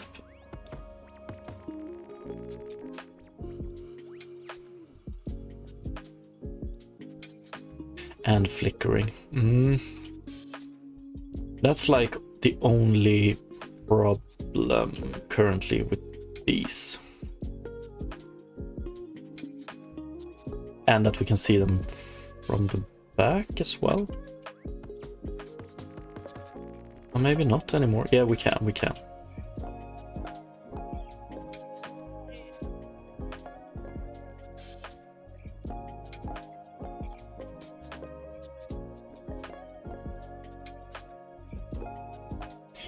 Let's see if we can control it with physics, like give priority to them.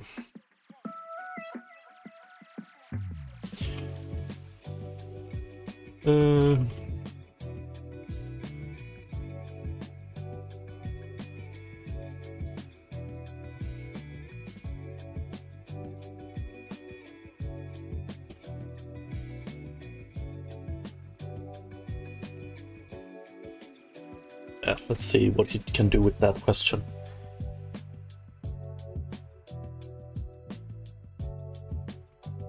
And while it works,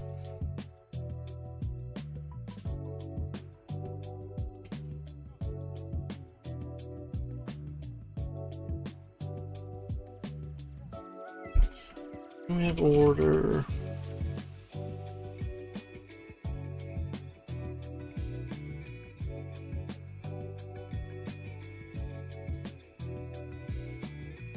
Where's mass? Yeah, mass.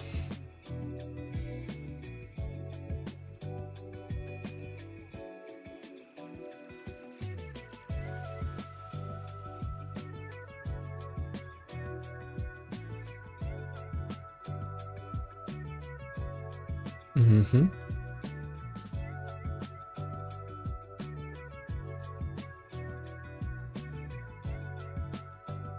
This may...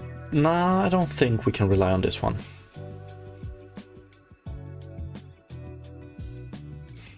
I don't care about render order. But for this mass thing,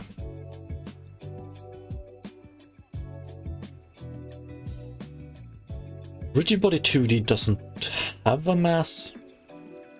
Question mark? Or am I missing something?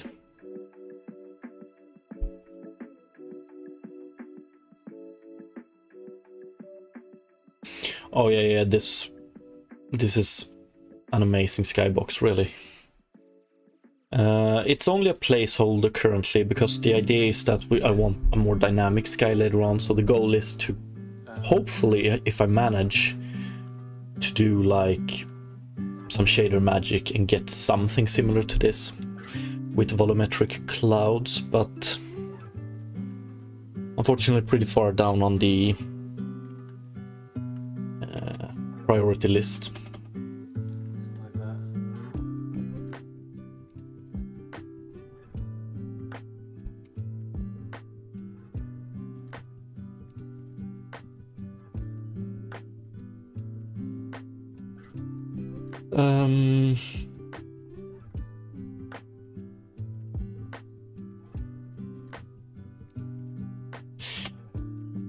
I find this extremely weird. Why doesn't Rigid Body 2D have mass unity? Or am I blind?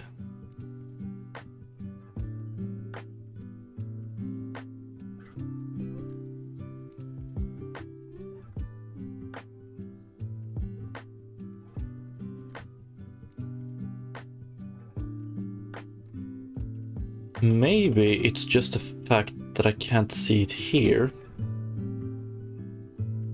Rigid Body 2D.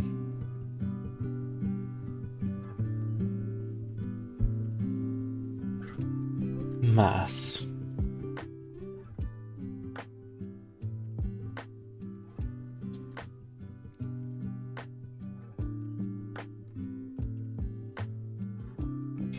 That is extremely weird.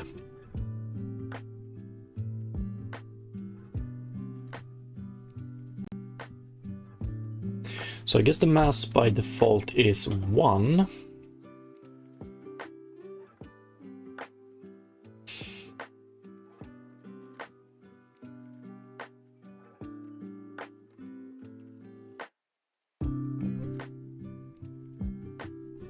I guess we could change the mass as well. Joint max force by lifetime.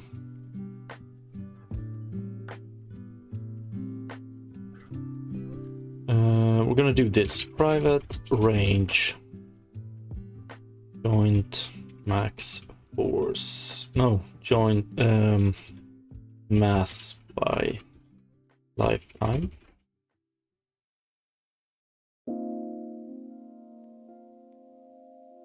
Let's see, mass multiplier by lifetime. And then we also have serialized field, private range,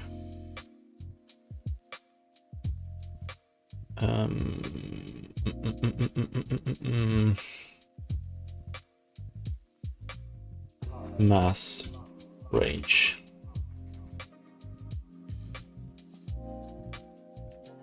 Mass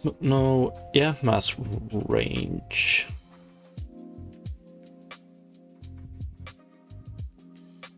So on enable here we do rb.mass is equal to mass range.random, and then fixed update t lifetime. Yeah, I want to do exactly that, but I want to do it somewhere else.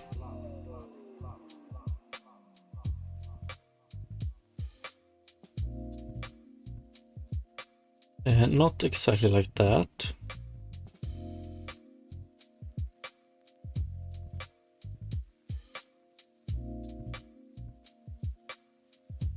Okay.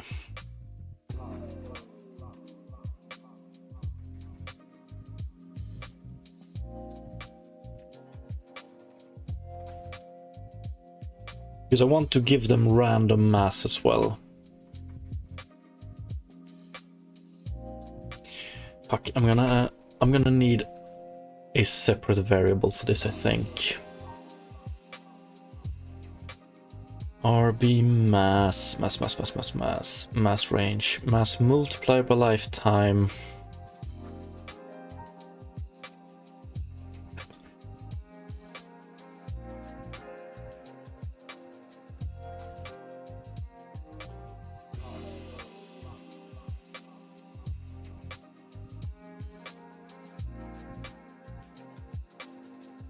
Here we do mass range random.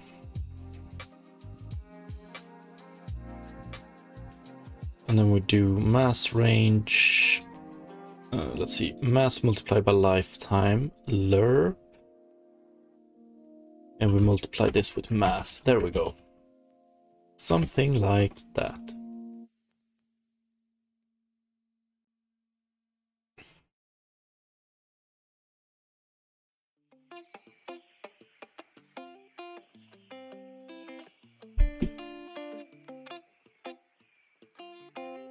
Oops, I need to set them as well. So I think we had a mass of 1 by default. So let's see. Mass multiplied by lifetime and mass range. So we're gonna go 0.8, 1.2. Mass multiplied by lifetime 0.21. The higher the mass, the bigger priority is the idea. Yeah. But still overlap, yeah.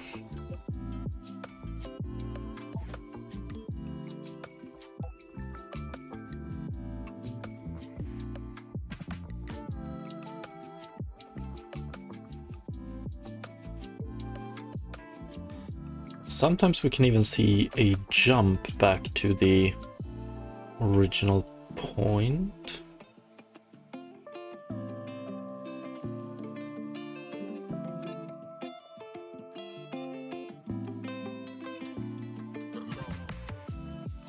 Okay, these disappear because we don't have them on the same time schedule, unfortunately.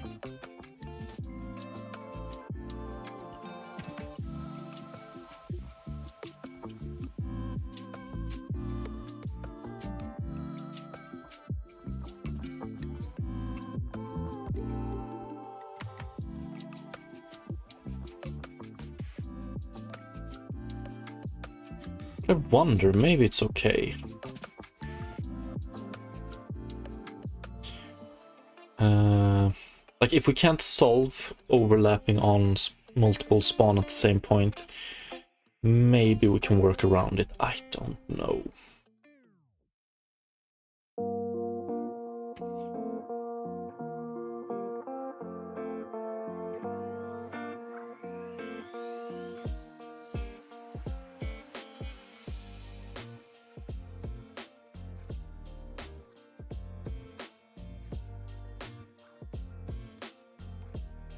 It's too bad that continuous makes it flicker so much more.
I want to try one thing here.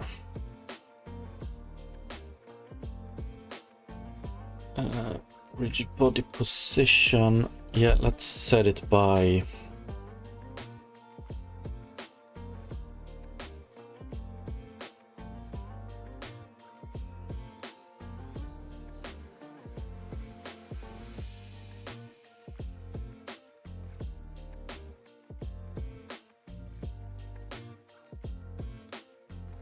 make it a little bit more physically accurate how you should do it, even though this is a little bit of a special case because we're doing a lot of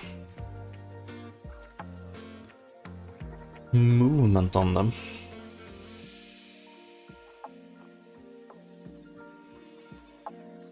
Okay, I don't know why they are... Okay, I get it.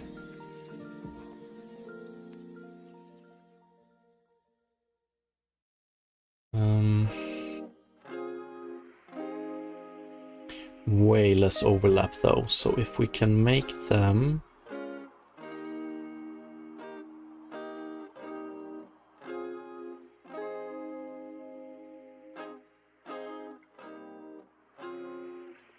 also more flickering.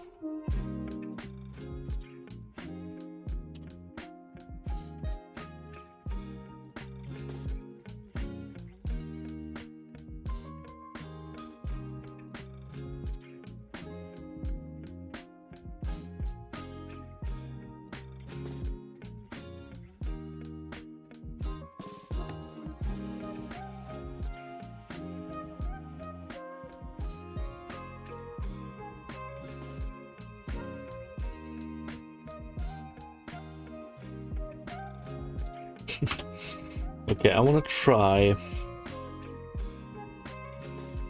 I guess we're gonna have to set it somewhere. Yeah, I think we're gonna do this. Fixed update. Physics instantiated.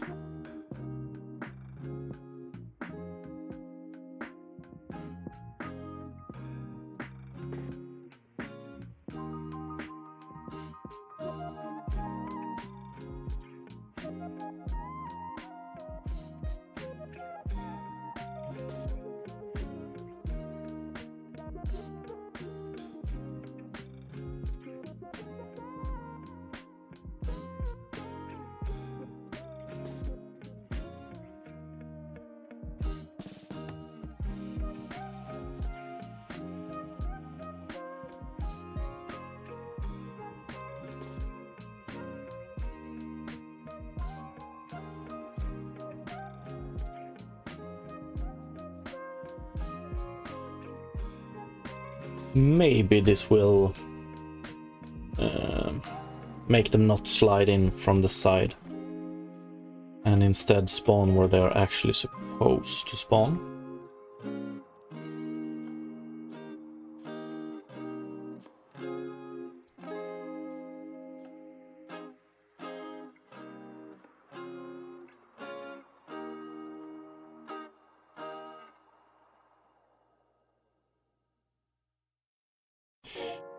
Like, I'm wondering if the first...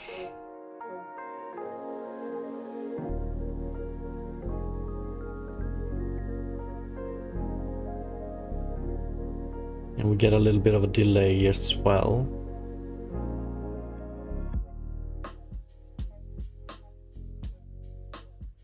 And still overlap, yes.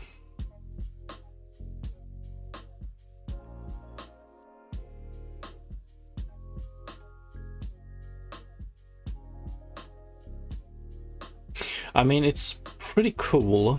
So when we do move rigid body, it's gonna move it by using forces, I think, and these forces are gonna be left over. So when we go quick with the camera, you get an effect like this. But it's actually not that bad, I guess.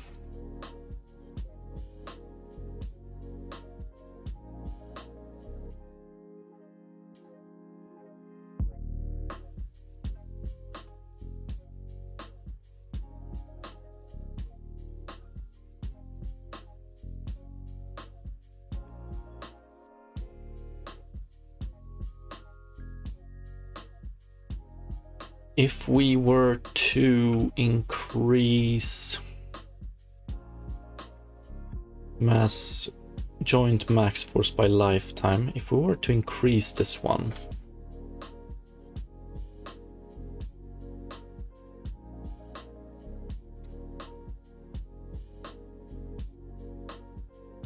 I guess we're gonna have to increase frequency. Yeah, to make it more static.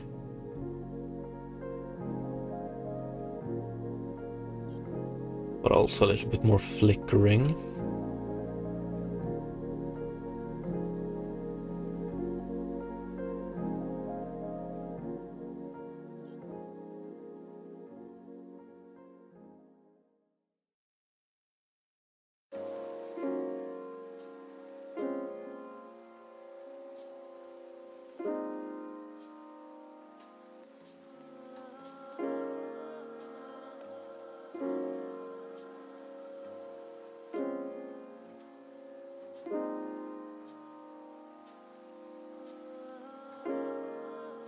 Still see some minor flickering sometimes.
We have 1 meter difference. That's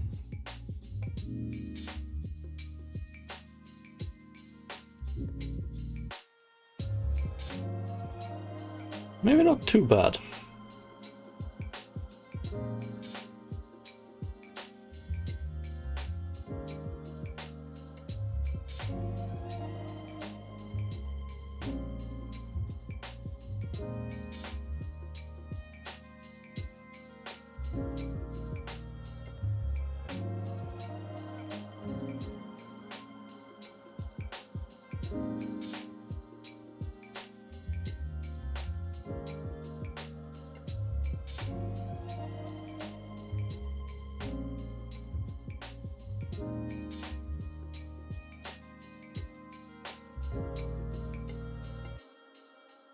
But yeah, the overlap is a big problem, I would say.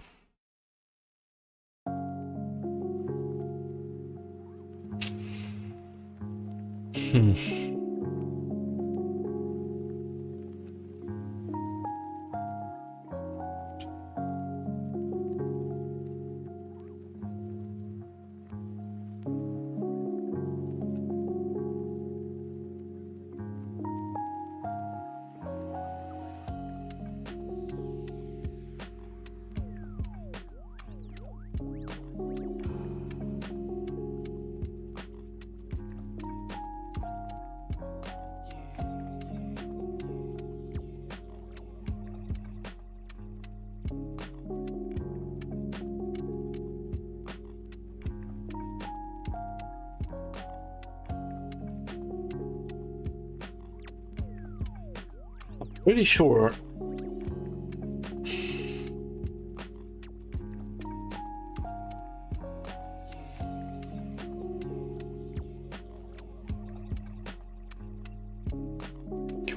and flickering here.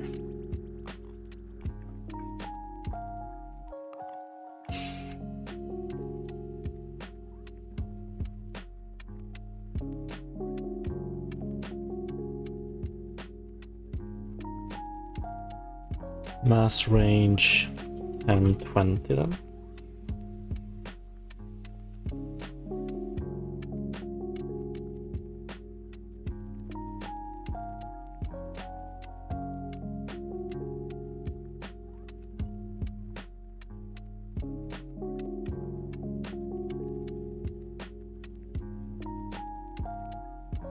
Yo, what's up, Gavins?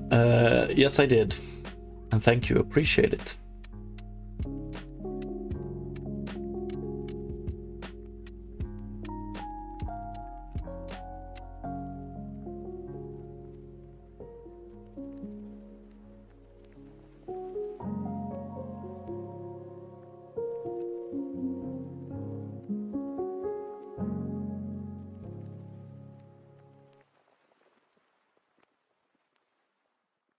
Bigger mass definitely gives... I guess it's the mass difference we have between them. Then we get less overlap, or the overlap fixes itself slowly. But I think that's also dependent on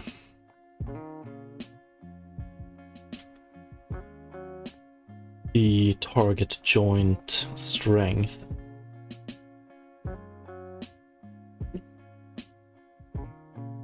Yeah.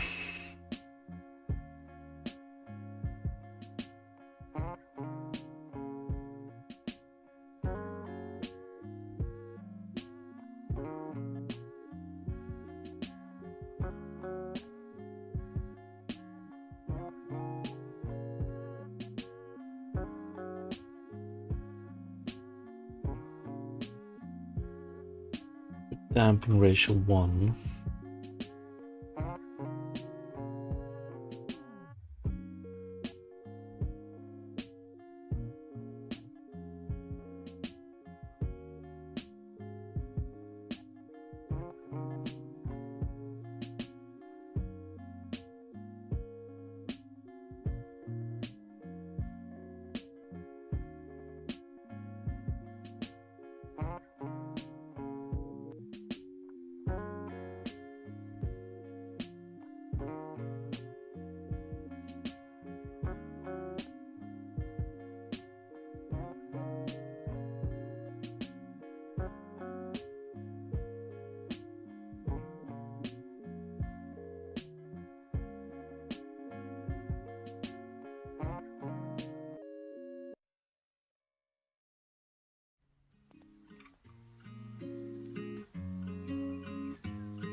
Yeah, if the rigid bodies have a big mass, like 20 or 50 kilograms, then a joint with this strength is gonna be extremely slow. And that is not good. 1.5. And if we have low weights like this, we do get a bit more flickering and overlap as well. And I don't think we can solve it by going 20-50. So less overlap, less flickering. but also extremely slow like this. And if we make this one greater, we're solving it, and then to fix the new problem, we're introducing the problem again. But I would guess there's some nice middle ground for this. I think the default values we have are the best one yet.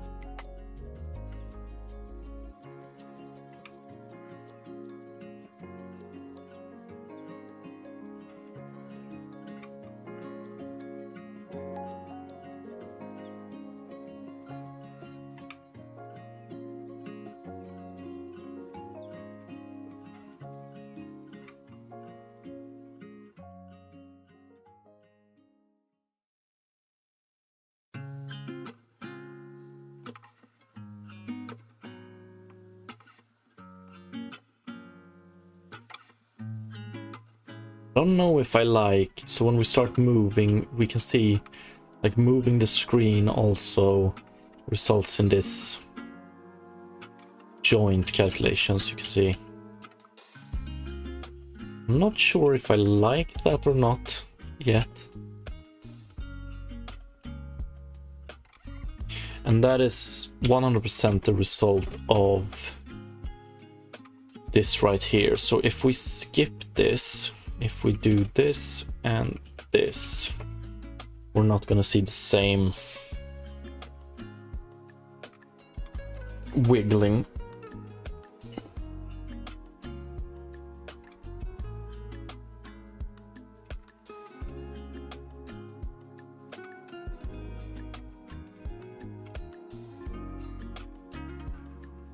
I haven't actually decided if I like it or not, so now we don't have it.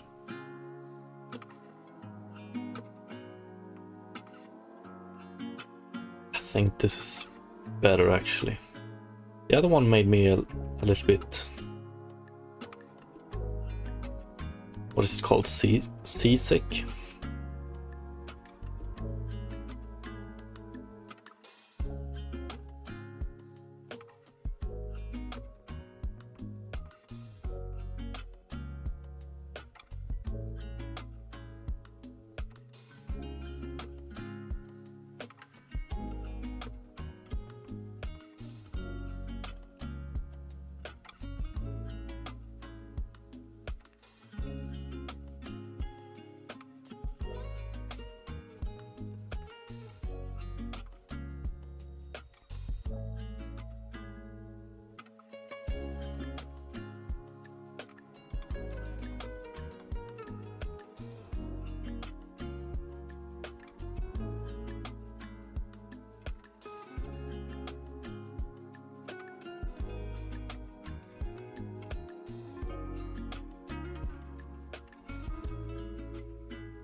Okay, let's also add,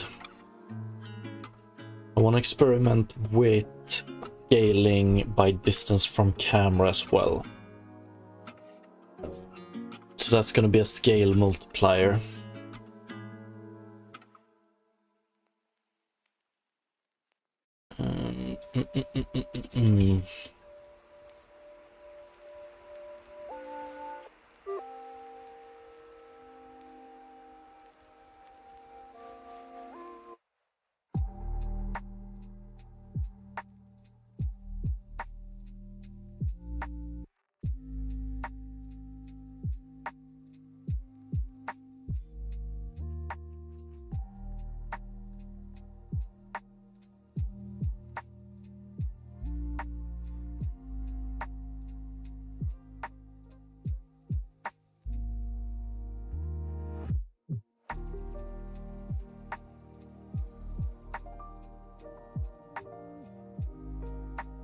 Might want to rename them later on.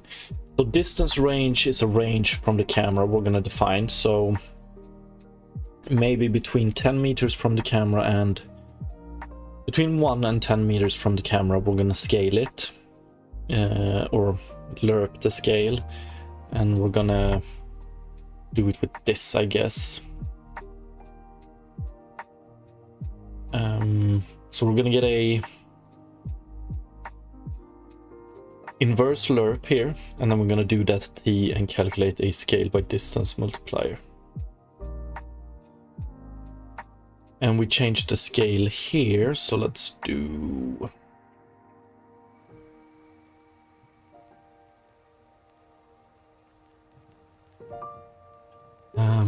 float lifetime scale multiplier.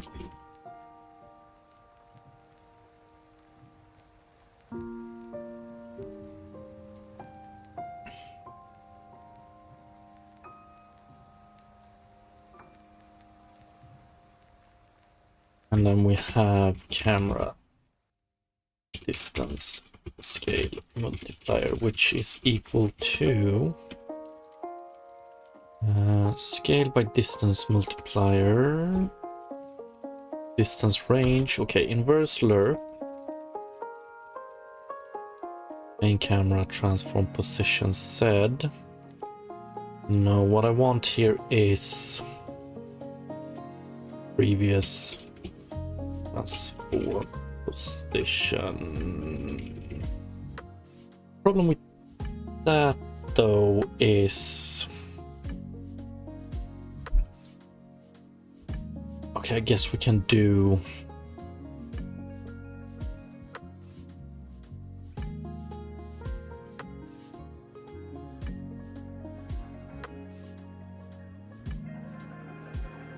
main camera transform position, previous transform position. Then we take distance to camera, inverse lerp, and scale by, and here we do lerp.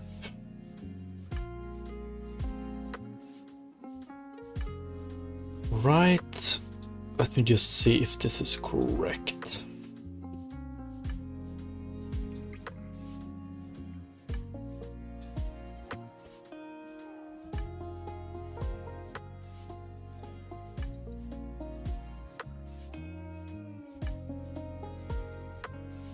So we calculate distance to camera.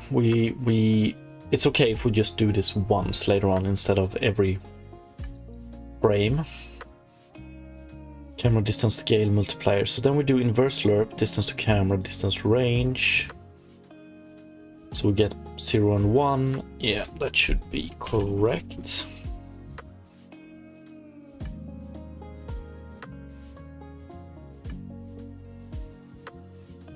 And I'm gonna start with something insane, I guess. Just to see if we can see the change. Distance range and scale by distance multiplier. So distance range 0 and 10 meters, and scale by distance is gonna be so 0.1. 1.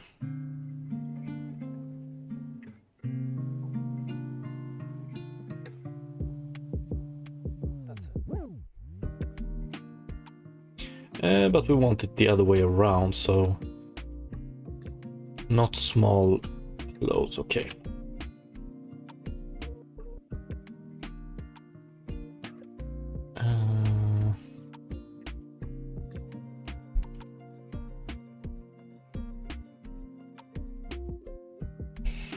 I think.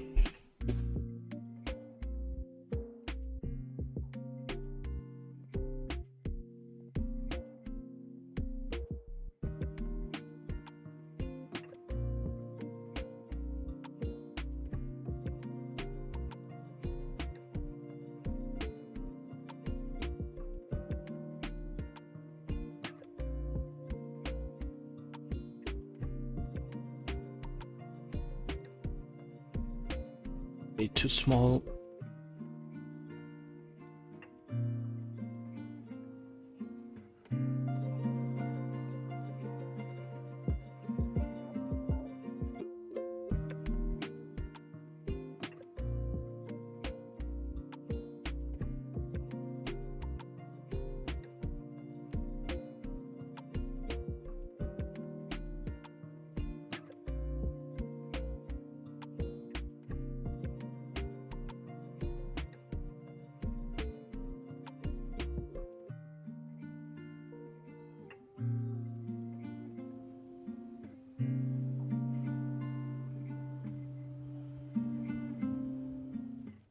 We get more flickering by this.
Okay, I like it because it increases the in-game world feel, but it's definitely too small, I would say. Still.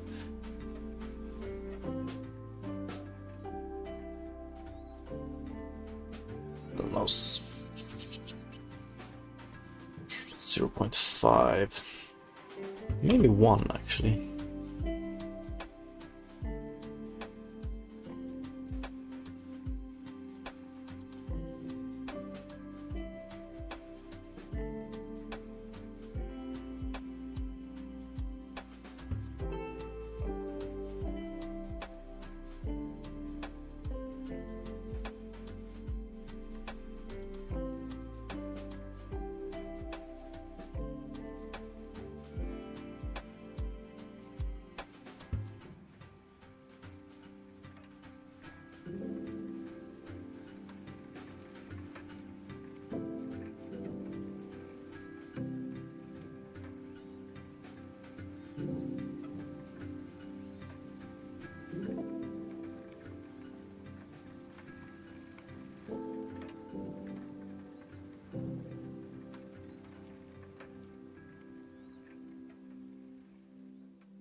Okay, apart from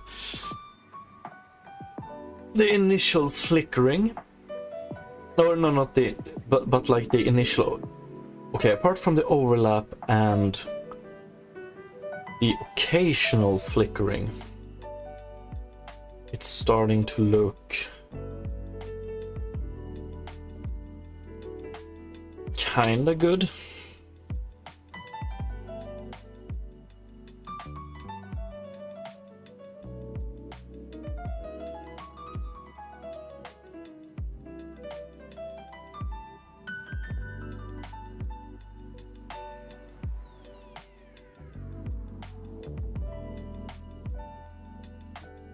Think.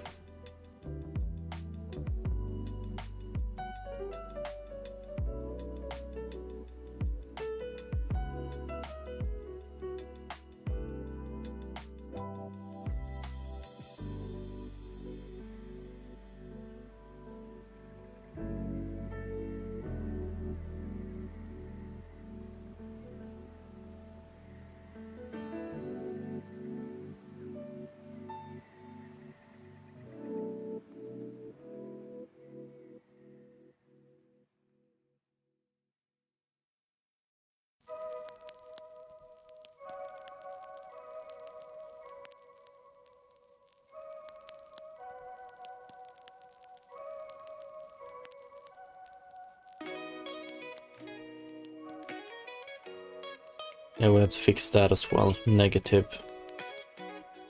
That's okay.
I wonder if you can have...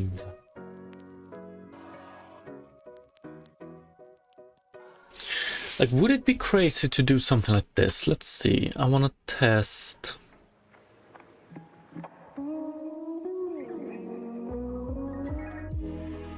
So during the initial scaling up, if we do mass range,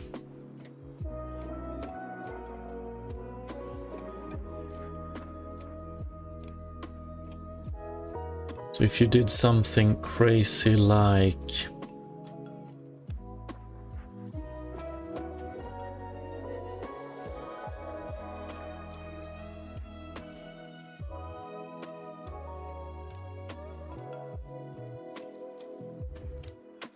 mass multiplier by lifetime, and we change this one to an animation curve.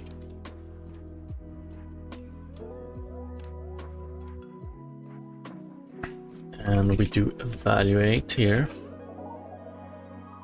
Mass multiply. I wonder if we do an extremely big jump right at the start, so when we spawn something, when we spawn one of these in, they weigh like 1,000 maybe, but they quickly drop off.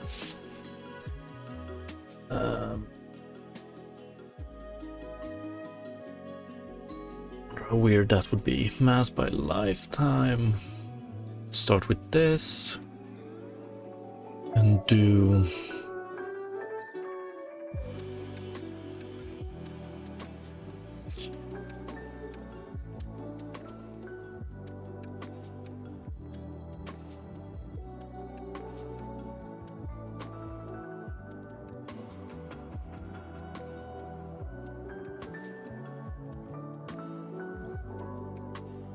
and then at time 0.15.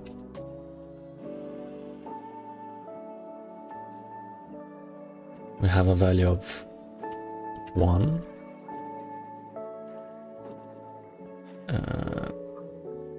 And at time 1 we have a value of, I don't know, 0.1. And then we do left tangent linear, right tangent linear.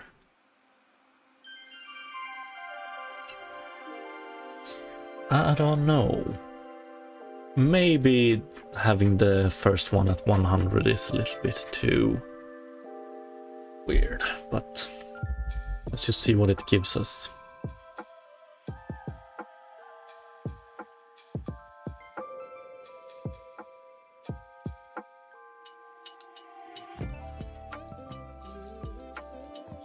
Does it drop off too quickly? Oh, I don't know.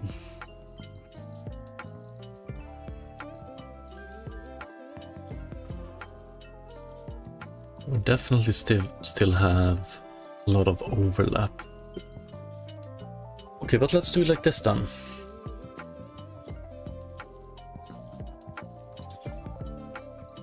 And then I don't remember what we had here. Scale by distance, 0.7, 1.5, I think, 0, 10.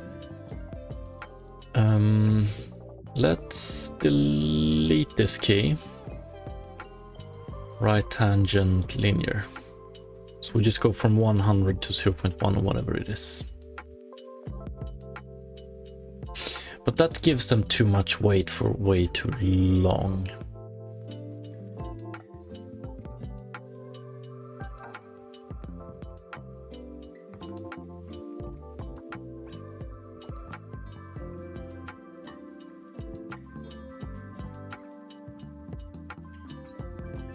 But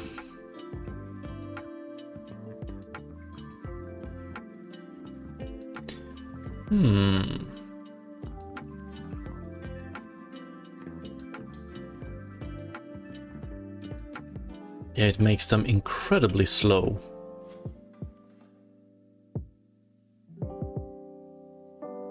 But the overlap is quite quickly fixed.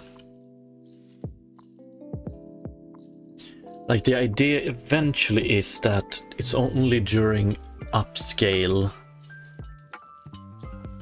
we change the weight. So what do we have? It takes 0.5. Let's add key.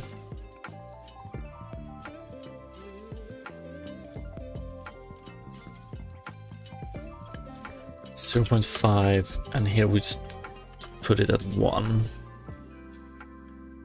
So while it's scaling up, it's extremely steep.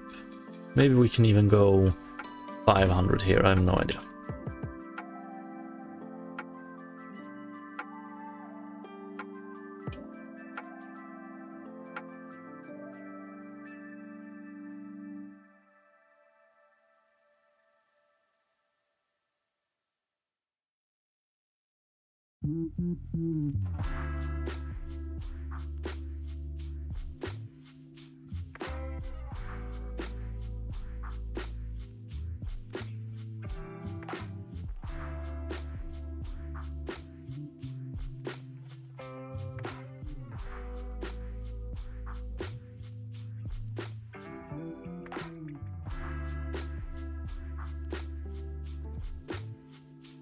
You're still gonna have some overlap, but it's quite quickly fixed actually.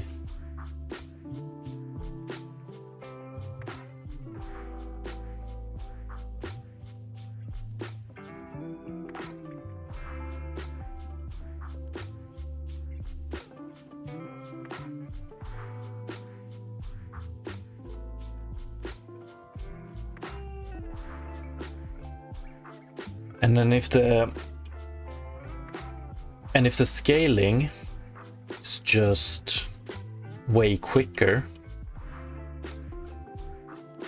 maybe. Yeah, that's definitely true.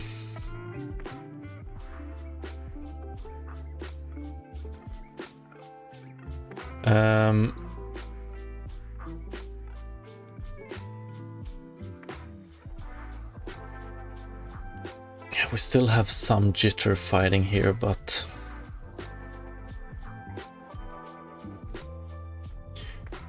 most of the time it's a-okay.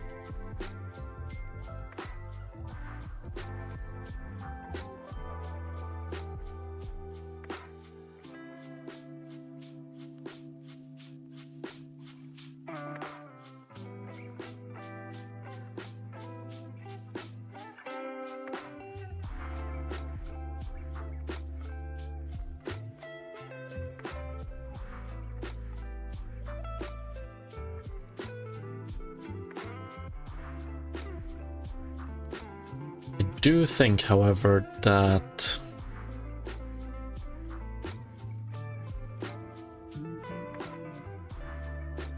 so we're almost setting the mass at 0 in the end. I think that's a little bit too much.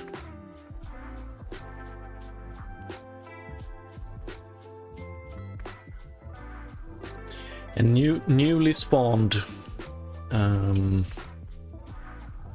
bubbles can also move away, like move the older ones fairly easy.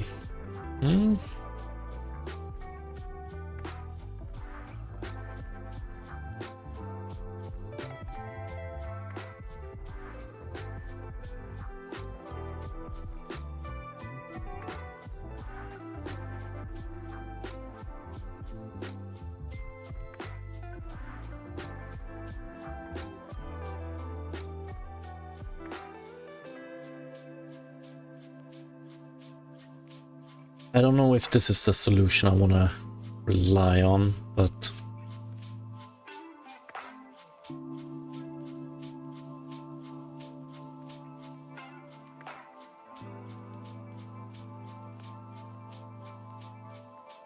okay. Maybe it's not too bad actually.